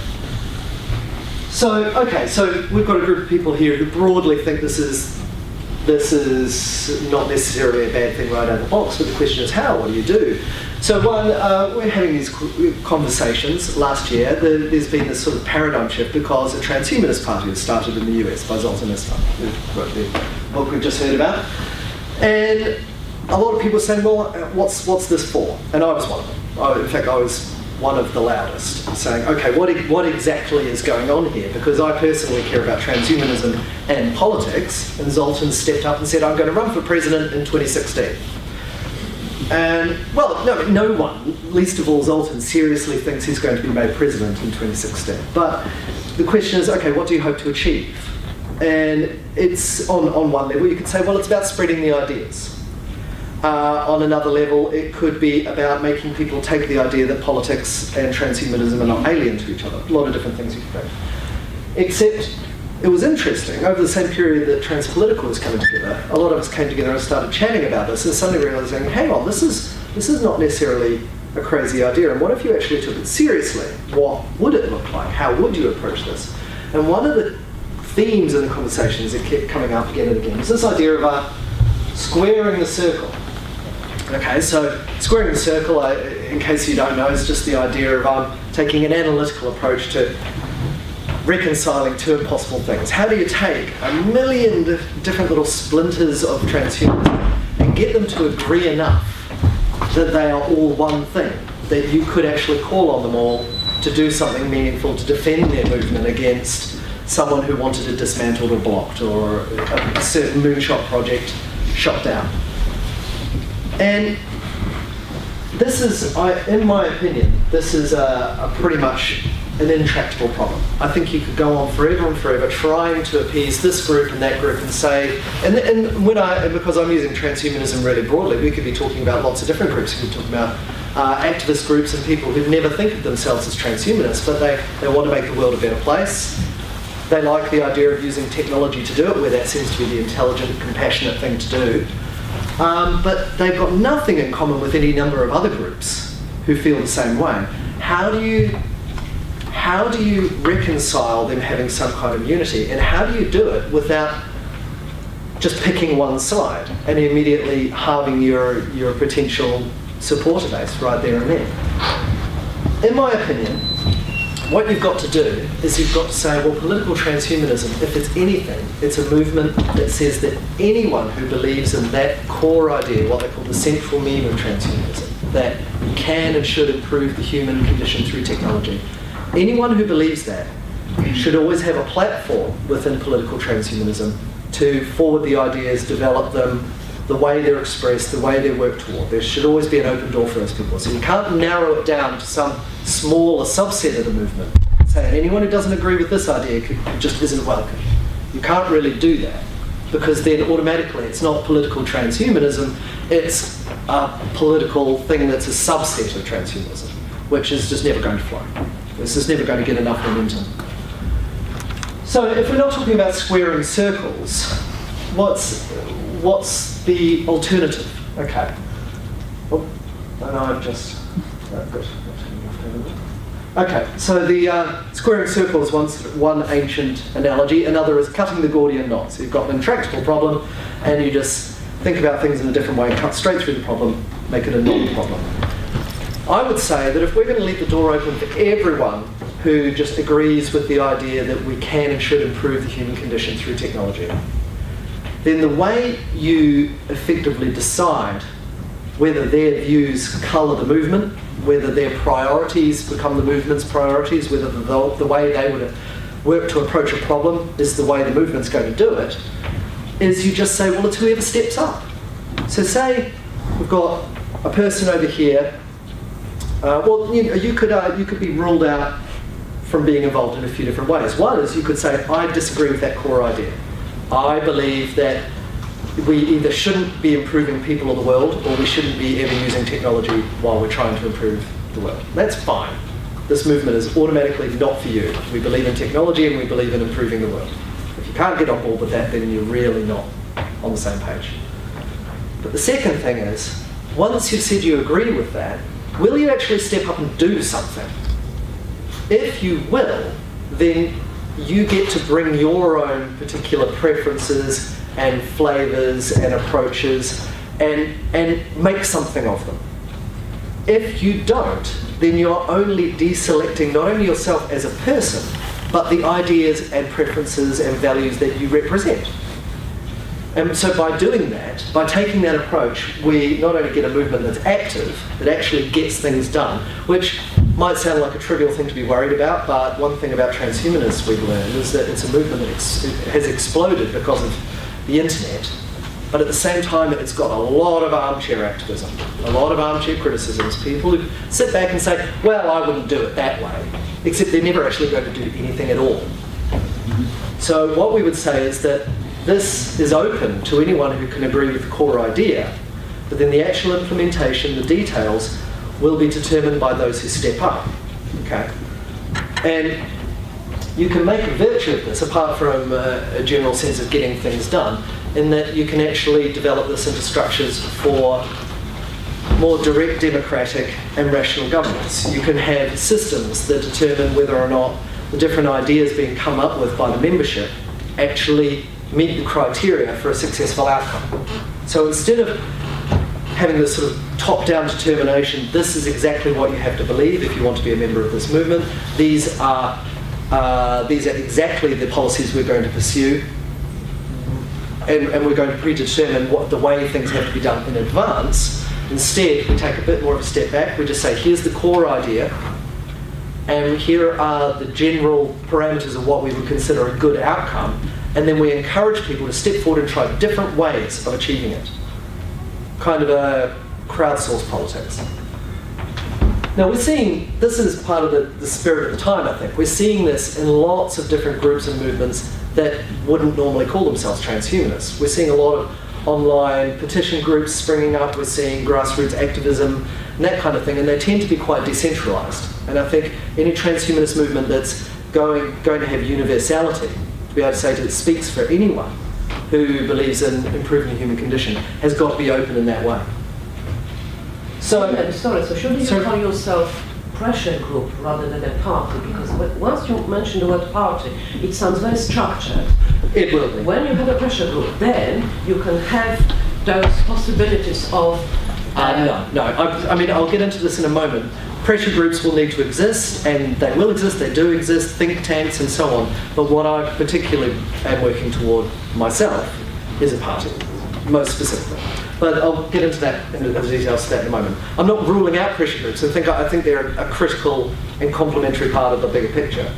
But what I'm talking about is a party. So there would be structure. Having something bottom up and grassroots driven doesn't mean it has to be structureless. Okay, so this is exactly what I'm getting onto. This next part, the Transhumanist Party. So we had the US Party appear last year, which itself doesn't have a lot of structure yet. They're still getting off the ground. I mean, the US Party is about getting a message out there. So there's been a lot of talking to journalists, making movies, spreading the idea. But since January, European groups primarily, and some other countries too, but primarily European groups have been springing up, and they do have more of an organisational focus. Only one or two, maybe three in Europe that are at the point where they've got a formal party constitution and are being registered as political parties. But they've all got more of an emphasis on organisation. Emily, are you going to talk at any point about your views on Zoltan's party? I wasn't going to, but we could do that in questions if you like. You can probably guess I've had a bit of a sea change in my attitude about how Zoltan does things, and that'll be an interesting thing to chat about, but I wasn't going to cover it here. So. We're less than 20 minutes to 4 o'clock, by the way. Okay, we're winding up fairly quickly. Okay, so Transhumanist Party, we've already talked about how this is... a blogger named Paul Ravens talked about the idea that there was a classical phase to transhumanism, in which there were only a small number of organisations that could, with relative confidence, say what transhumanism was. But now we're in this kind of post-classical explosive phase where there are lots of new groups all the time, and there is lots of diversity, and the diversity it continues and with the growth of the movement, and that's great. But it means that it's time for a political dimension, essentially, or at least a political dimension that has got enough of a support base now that it could work. What are the policies? Can we know yet? So I think you've probably seen it coming from the things I've been saying, that we can't say in advance, and we shouldn't say in advance, what the policies of any given Transhumanist Party are going to be. Transhumanist Party in the UK has got it in its constitution that the policies are worked up by groups within the membership, and then they're approved by the annual general meeting by a vote. So you don't have a leadership that says, these are our policies, and if you're a member, you just best to like them. In fact, the leadership basically just handles all the administrative side of things, and then the party as a whole comes up with the policies. So the kind of things that we've been talking about this morning, you would vote on what to prioritise, what to approach and how. That said, there's been a lot of conversations going on online. I mean, obviously the different party groups in different countries are going to have different flavours, different things they have to prioritise. And there have been certain things that have been coming up. Universal basic income has been important. People thinking about the environment and ecology has been a high priority. Thinking about surveillance and civil rights issues, NSA, GCHQ snooping, that kind of thing. It's been pretty big. Traditionally, transhumanist stuff, really optimistic stuff like longevity and space exploration, that's really popular, but it's been becoming clear that they will probably not be the priorities of this political party type transhumanism, because they're not the kind of thing that people tend to think about in the street. I mean, as David was saying, when people think about the most pressing political issues, they think about the stuff that's going to affect them sometime soon, and they don't have a tendency to be thinking about when they're going, how they might extend their lifespan or space travel. But they do think about losing their jobs or the local environment being destroyed. And people have asked, why do you need to be a transhumanist party in order to approach these things? Why can't you be just about any other kind of party and agree with these ideas? And that's true, you could. Other parties could adopt these ideas, and we would hope they do. Okay, but I'll get into that in a minute about coming at things from different angles. So as I was saying, there's kind of a near-term bias in the sense that the stuff that's expected to impact people's lives in the near term, that's what we would see the focus on. But that said, when we live in a world of exponential change, or at least accelerating change, near term isn't what it used to be. A lot of things that we might now consider to be mundane, the kind of stuff that very soon will be the stuff of contemporary politics, 30 years ago would have seemed to be science fiction. Already we've seen, just in recent weeks, we've seen the discussion of mitochondrial DNA in so-called 3-parent babies. That kind of thing is now just the kind of thing that has to be addressed by politics, whereas 30 years ago was fantastical. And we're going to see more and more of that soon. So this is why we need this kind of approach. And David already talked about the what, the kind of policies that people might want to pursue, the kind of projects we might want to see backed. But how? So how would you approach this? Now, as a party, I broadly think there are two approaches. One is the traditional approach. Why would you even have a party?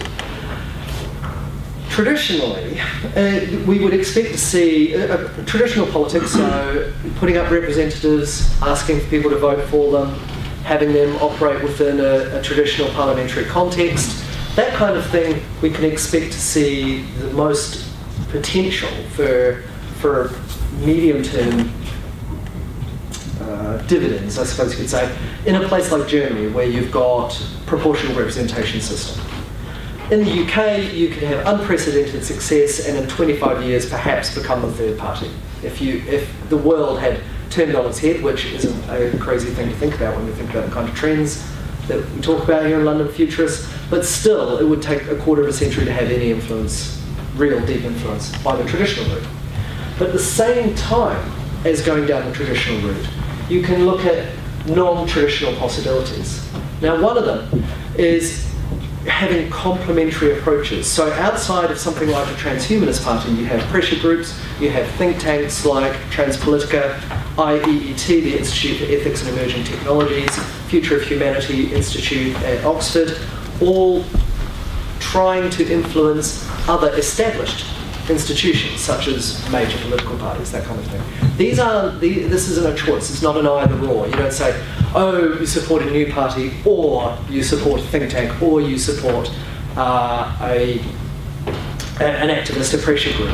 The idea is that these things form a network with common values that will be approaching problems from different angles simultaneously. In the short term, I would expect groups like Transpolitica to have vastly more potential for influence than something like the Transhumanist Party. That said though, in a world of exponential change, 25 years from now, if it's been cultivated properly, a vehicle like a Transhumanist Party could be something of real value.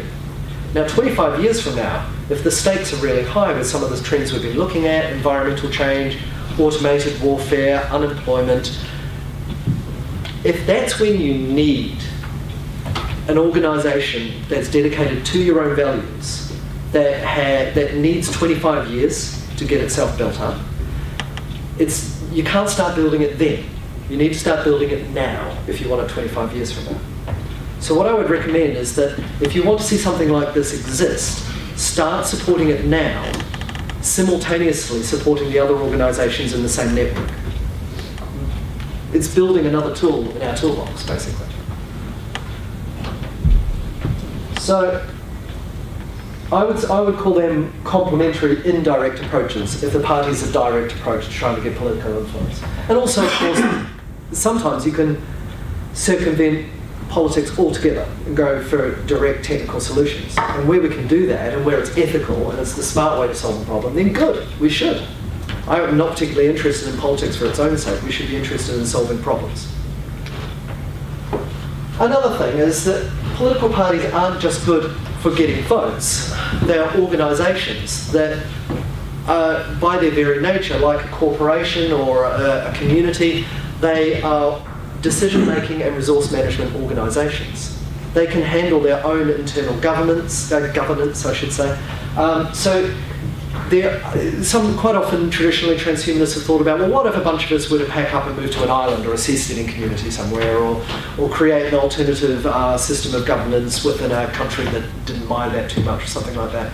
Again, if you wanted to work up toward an effort like that, building something like the Transhumanist Party is a good way to start, because you have an organisation that can handle its own organisation, its own internal decision making.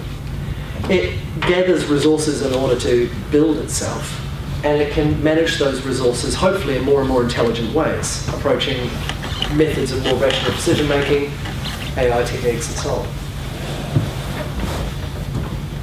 Last thing, second to last thing I'll say, why should, for example, singularitarians care? Or indeed any number of sort of laissez-faire transhumanists and futurists who will say, well, you know, it's all going to be brilliant no matter what. Okay, everything is going to work out fine, the singularity is going to come, and then it'll all be rainbows and unicorns. So, hey, why do I need to care about politics? Well, actually, I'd say, A, if a positive future is inevitable, then it won't have done any harm to try working toward a positive future. Then, hey, you put in some work and hopefully had some fun along the way, and it all turned out well anyway. Good, end of story.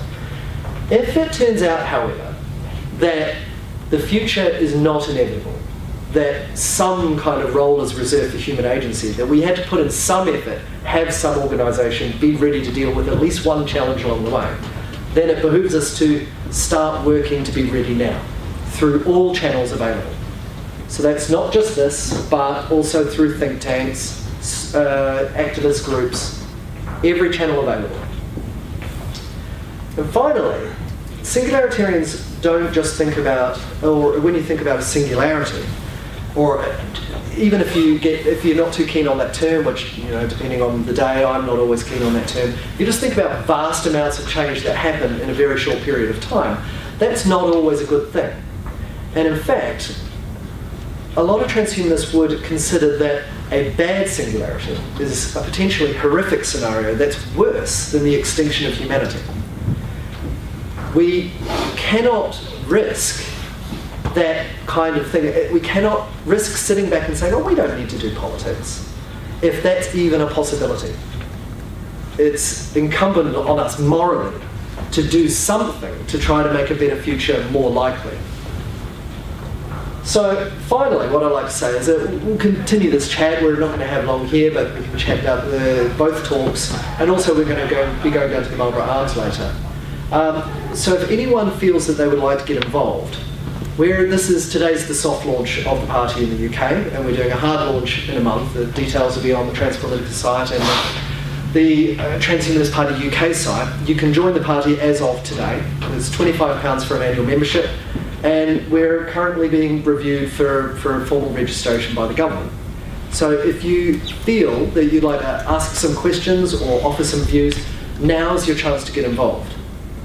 You've basically, as I've said about grassroots efforts, you can sit back and say, oh, well, that'll never work, or maybe it'll work, good luck to them, or whatever. Or you can get involved and actually try to express your views, your preferences, and increase the odds. This might be utterly insignificant. None of this may go anywhere in this country or in any other, or it might.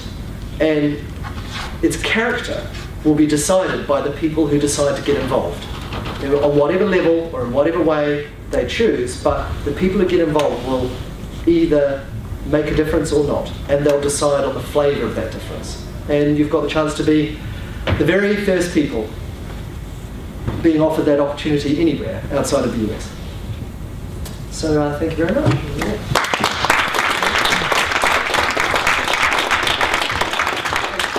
Sorry, I'll just say the last thing. If you do want to join the party, you can either come and have a chat down the pub, or Transpolitica has a page there, details there, where you can look it up. Thanks very much, Eamon. So, questions for Eamon? Over there in the middle, yes? I suppose mine's a good place to start because it's quite basic. The founding idea, message behind the Transhumanist Party is that you think that technology can improve, and therefore we should use it to improve humanity. Yes. Okay, good. You agree? Excellent. So if we had a bunch of Tories in the room, which I'm sure we did. Maybe, this is an example, right? or people from other parties, is this not the extent to which people believe in that, and how they think technology might improve, and what the definition of improvement is? Like, you get some conservatives from America in the room, and they might say the technology is great because it gives me an automobile that allows me to drive from my house to my work. Yeah. So in other words, how is it different? I'd say two things. One, I mean, you're quite right. You're always going to get this multiplicity of views, and that's really what I was talking about at the beginning. There are two things. One is that when you've got a multiplicity of views like that, it's easy to lose track of the core idea. You know, so the conservatives, for example, whenever they're having a debate like that, technology is just one chip in the game, but the core idea they'll always come back to is conservatism. Right? Whereas for us, improving people's lives through technology is the core idea. That's the only thing that's not negotiable. So that can't get lost in the discussion between 100 different parties with 100 different points of view. Improving people and society through technology is the one thing that can, it's the baby that can never be thrown out with the bathwater. That's one thing. The other is that I would also say parties like the Conservative Party or the Labour Party or the major parties in the US, they're part of a paradigm that I believe is feeling a lot of stress at the moment. And that what we should be doing is looking toward the new paradigm. There's going to be dramatic change that none of us as human beings, we can't pretend to know exactly what's going to come next, except that we know that a lot of the rules of society as we currently understand them are all going to be thrown out the window. And what we need to do is build newer, better, more rational and more compassionate models of governance and resource management. And there are different ways of approaching that. The ideas behind that are exactly the kind of thing that Transpolitica is developing and other groups are developing. And the Transhumanist Party would be one channel through which to work toward them. So, the questions? Brian? Quick question. Are you running any candidates in the May 7th election? No, we're not. We're not registered in time. At the local level or the national level? Well, this all... what about running people as independent? We thought about it, and people can run as independents, and we would support them. Do you know what the cost is? The cost is £500 per person just for the registration.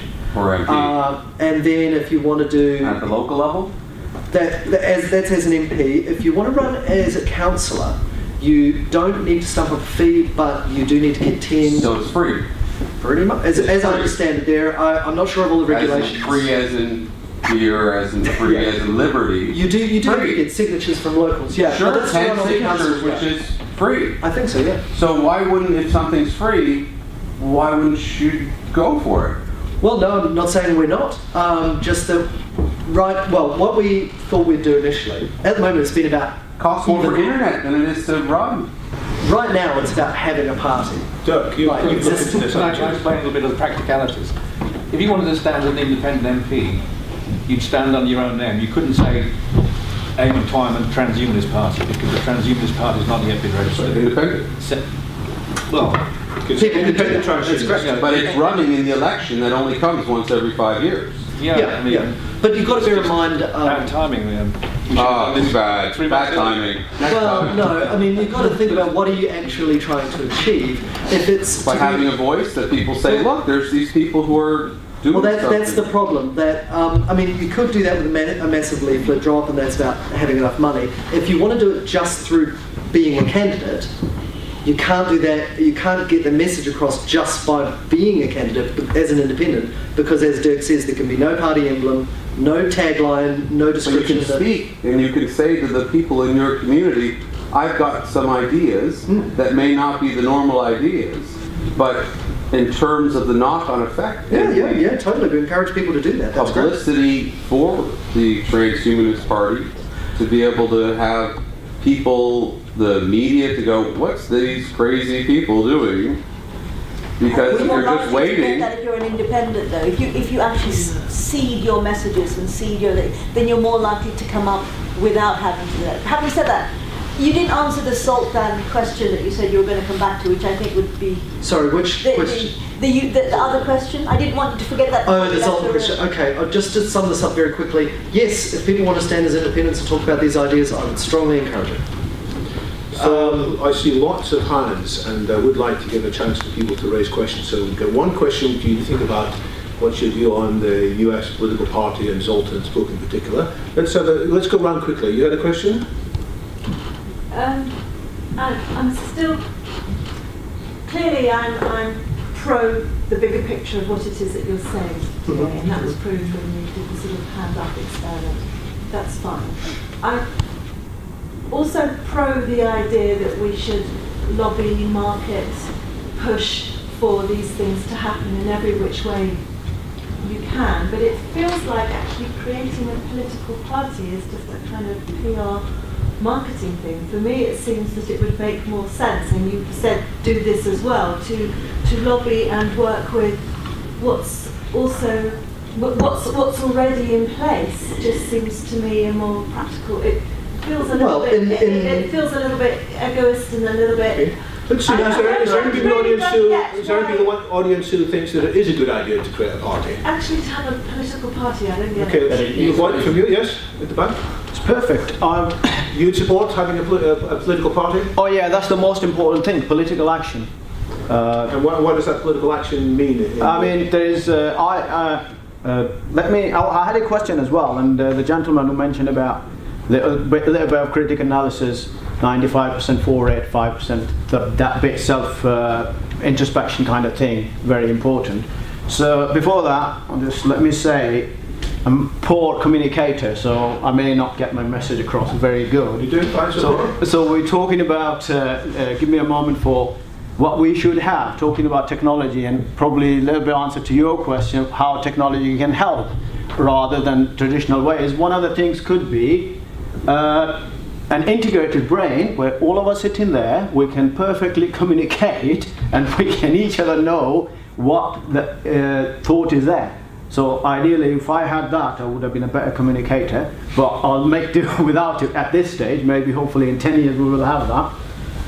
And why do you need a party to advance that? You know? Yeah, I am of a view that there is a lot of knowledge, and the knowledge that has been created over the centuries, and especially after post-enlightenment, Renaissance, and all that, it needs convergence rather than divergence.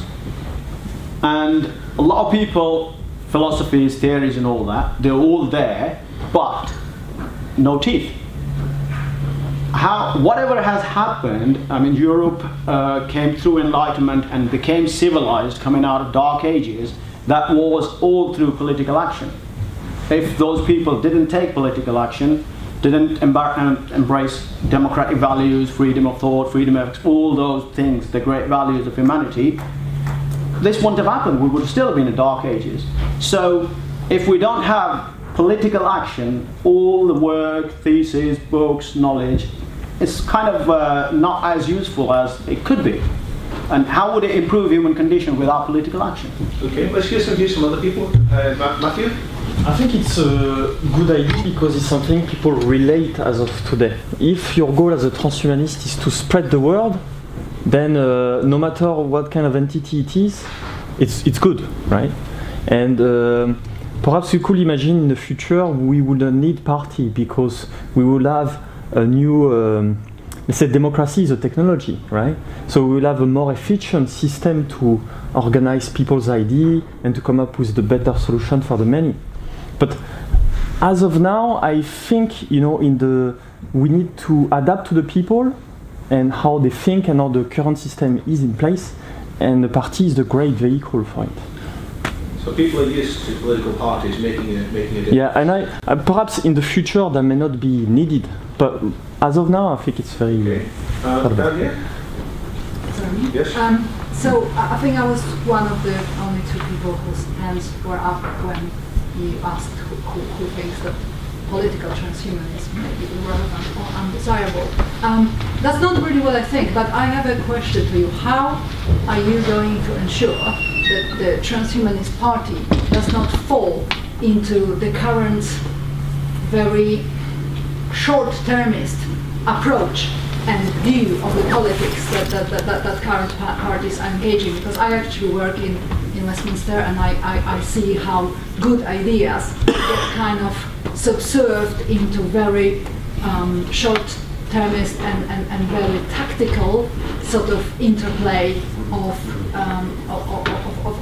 various influences. And I was very, very convinced by your idea of working to create an effective instrument for affecting future change. But my worry is that the political party may be quite a disgraced and discredited mechanism of creating that change. Maybe I'm very cynical, but... So you can answer that, let me take Dirk's comments as well, because you thought long and hard about exactly this question.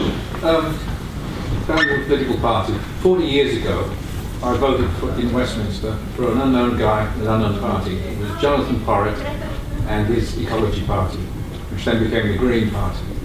Now, do people here think the Green Party's had no influence over the last 30 years or so?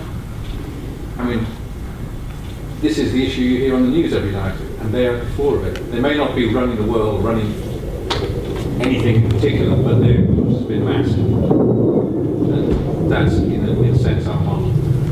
So it's taken the Greens 40 years. I mean, they've got more influence elsewhere. Hopefully things will happen faster now for other reasons, and so Eamon, there's a whole bunch of thoughts there. You can't answer them all. But no, there are three quick things I'd like to... So just the first was here. I think other people have made the point I would make, that I don't think a political party is the only way to go, as I said, but I think it's critical. I don't think it's egoist. Well, I mean, that said, people are going to get involved with things like political parties for a lot of different reasons, but the bottom line is that political parties offer one way to influence decision-making in our society. If we don't engage with that at all, we're just relinquishing any opportunity to be involved with the decision-making at that level. Now, the alternative, of course, the alternatives are to not have any direct political engagement and go with more indirect social activism, which I also agree with a lot. It's got to be said, I'm actually pretty cynical about politics within Westminster and the way it's done generally. But also the other thing, if you relinquish having your own party, say the Greens had said 40 years ago, we're only going to push a green agenda through extant parties, so they would have, green influence within Labour, within the Conservatives, then I think you'd get a situation where they would be listened to right up until the point where it was extremely inconvenient to listen to them, and then they'd just get quietly pushed out the door. But if they've got their own representatives on the one hand, and working with influence in other parties on the other, you get more options. Basically, I think it's highly irresponsible to throw options out the window that we won't be able to magic out of thin air very quickly later, when they might be the difference between life and death. And that may sound very dramatic, but I think that's quite literally what we're talking about. Just so the second one, sorry, can you very quickly, so how to avoid short-termism and being discredited? Because obviously you will try to, in order to affect change, you will try to get into the system of government. Yes. You will try to get elected. Once you're elected, you will try to stay in being elected in order to pursue your idea. But it's the great risk of being successful, isn't it? Well, what if you're so successful that you just become part of the thing that you're trying to influence? I think that's a non-trivial problem, which is the kind of thing. I think that's a really deep problem, a really bad one.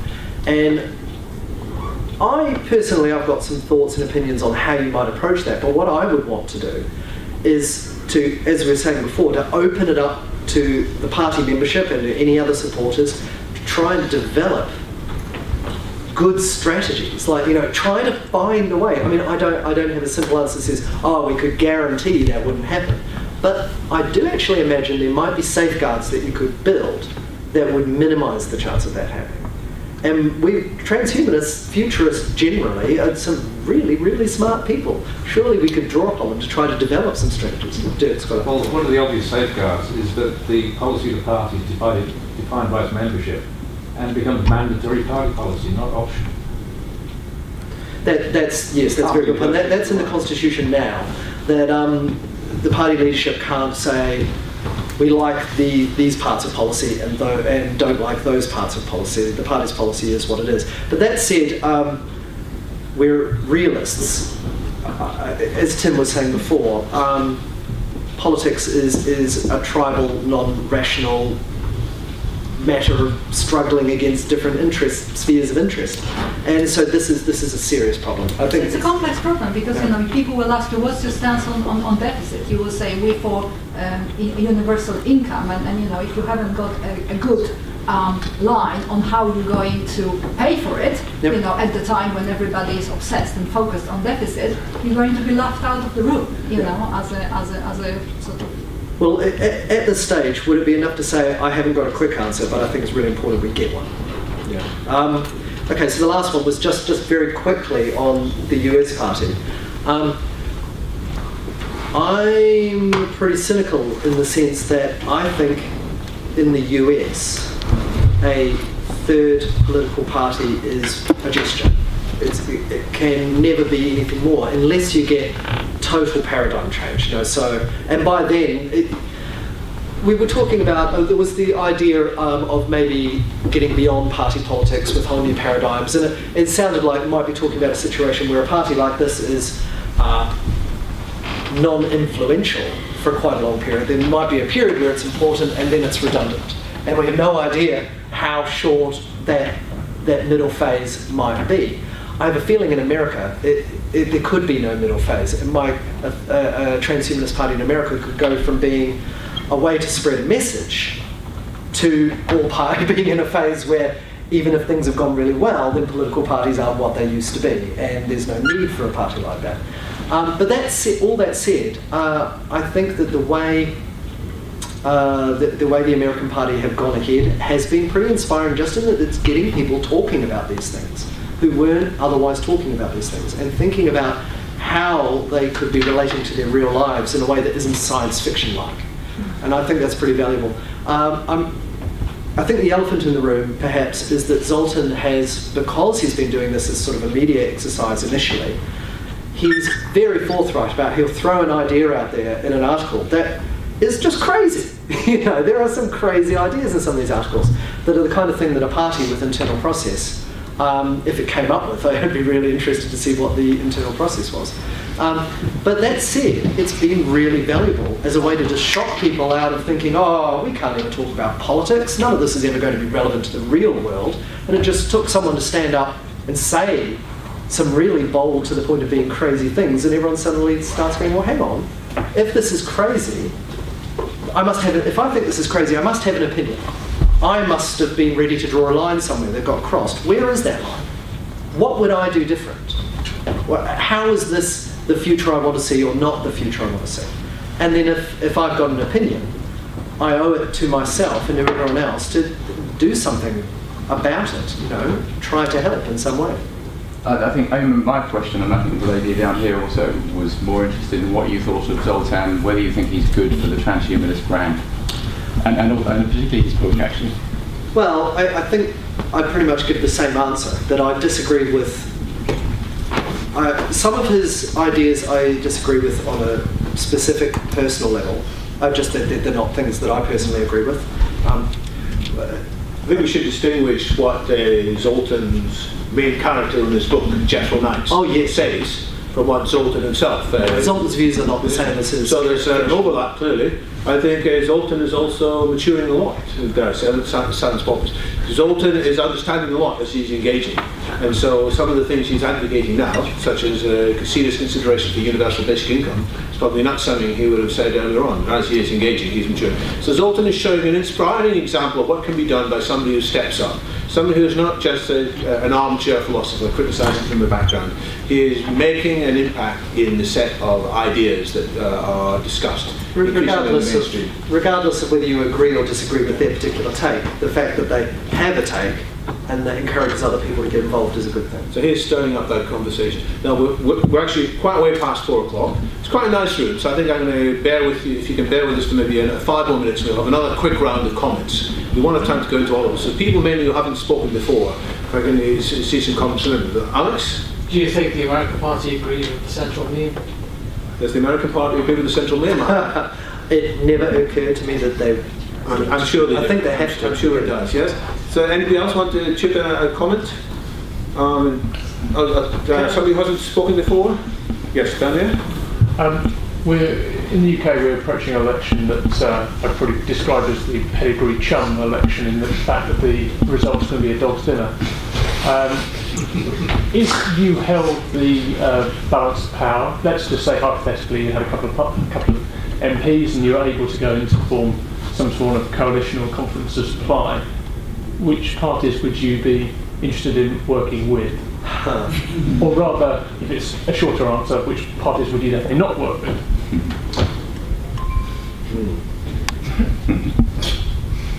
Okay. There is no official answer because the party exists as of today, and we don't have any formalised policy because we don't have a membership to formalise it. For me personally, I would like to have a good talk about evidence and keeping of promises. There's been a lot of throwing evidence out when it doesn't suit policy and a lot of not keeping promises lately. But finding someone who actually uses evidence in their policy and keeps their promises, I don't see that happening. So that'd be a tough day. I couldn't give you a short answer, I'm sorry. Okay, I think we're going to have to wind up, and there's a couple of announcements we should briefly make. I mean, there are other books about the future which have been published recently as well. I mean, Callum, do you want to very quickly talk about the book that you have brought into the political discussion? Yeah, thanks, David. 15 years ago, I was sat outside Yahoo in Palo Alto, and I was waiting for a meeting, and I finished the last couple of chapters of one of Ray Kurzweil's books, and my mind went pop. I have issues with some of what Kurzweil says and the way he says it. I had them then, I still have them now, but it did make me think. I'd never really thought before that conscious machines might arrive in my lifetime or my kid's lifetime, and the thought that that might actually be possible really struck me hard, and I thought more people should think about this. So I set about writing a book, a novel, because I thought, how do you spread this meme? How do you pimp this meme? Do you think more people are going to read a novel than our dry Transpolitica? No, I mean, both routes are important. Yes. So I set about writing a book. The first book I wrote on it was absolutely dreadful, and I had another go many years later when I retired, and there's a lot of work's gone into it, and various people have been enormously helpful, including David, who's helped with the content and very much with the promotion of it. I think, and I'm told by others, it's quite a good novel. For those who like science fiction, it sort of is science fiction. For those who don't, it's a near-term science thriller. And it's available on Amazon ebook and pbook format, and I encourage you all to go out and buy lots of copies of it, because if you buy 10 copies, you've sorted out all your presents for the year. It's called Pandora's Brain. Pandora's Brain. And your name is? It's Callum Chase. Callum Chase. So it's an interesting book that will make people think about some of these scenarios, that they may come about more quickly than we expect. And I will make an announcement that we're having another London Futurist event on some related topics, the topic of how robots are evolving, and whether it makes sense to talk about robots as ethical beings as opposed to just machines. To what extent might we think robots are conscious, ethical? That's taking place on the 18th of April in this building.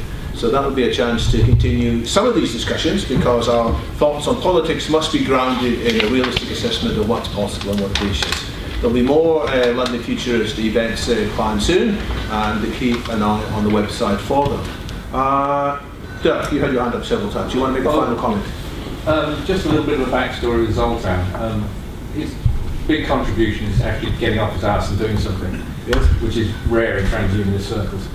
But a big part of the drive for European transhumanism is that what is being defined here is the political face of transhumanism. A lot of people, maybe most, if this all turns out right, will learn about transhumanism through the politics of it. And basically, we don't want transhumanism to be associated with mad dog libertarianism. You know, we want the more socialist or social democratic variants to be up there along with it as well. We don't want people put off by the politics, basically.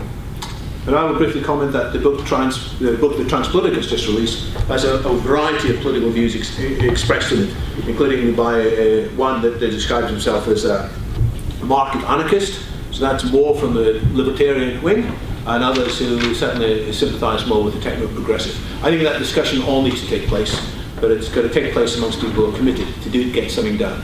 And I think we can change in many aspects of the political discussion, and we should have sympathetic caucuses, sympathetic groups in all of the main political parties. So my answer to who would I work with if I was in Parliament, I would look for people who sharing that central vision of the using technology to address the core problems of society and the core problems of human nature. I was struck by the comment you raised earlier. Are we solving the root problems, or are we using the old kind of methods, whereas there's new problems? I think you're right. The core problems of humanity are not technological problems. They are still to do with human nature. And the vision of transhumanism is that actually we can go beyond what we've inherited from human nature. We can use technology, together with our wisdom, together with the best enlightenment of politics, the best enlightenment from literature, we can use that with technology as a tool to actually improve human nature itself. And that is the core thing that must be done. So my third regenerative project, which is to use our understanding of the brain and broader social interactions to improve how human beings operate, so that we're no longer short-termist, we're no longer self-seeking, we're able to live our true potential. And if we can unleash that true potential, many of these other political issues will become secondary. So we work on that in parallel, and that's where we want to get to. So I want to encourage you, first of all, to join us, some of us, in the pub after next. If you want to continue this discussion in small groups, we'll be going to a nearby pub called the Marlborough Arms. It's a 5-10 minutes walk away. And I want to encourage you also to give a warm round of applause to Eamon for stepping up and getting something done.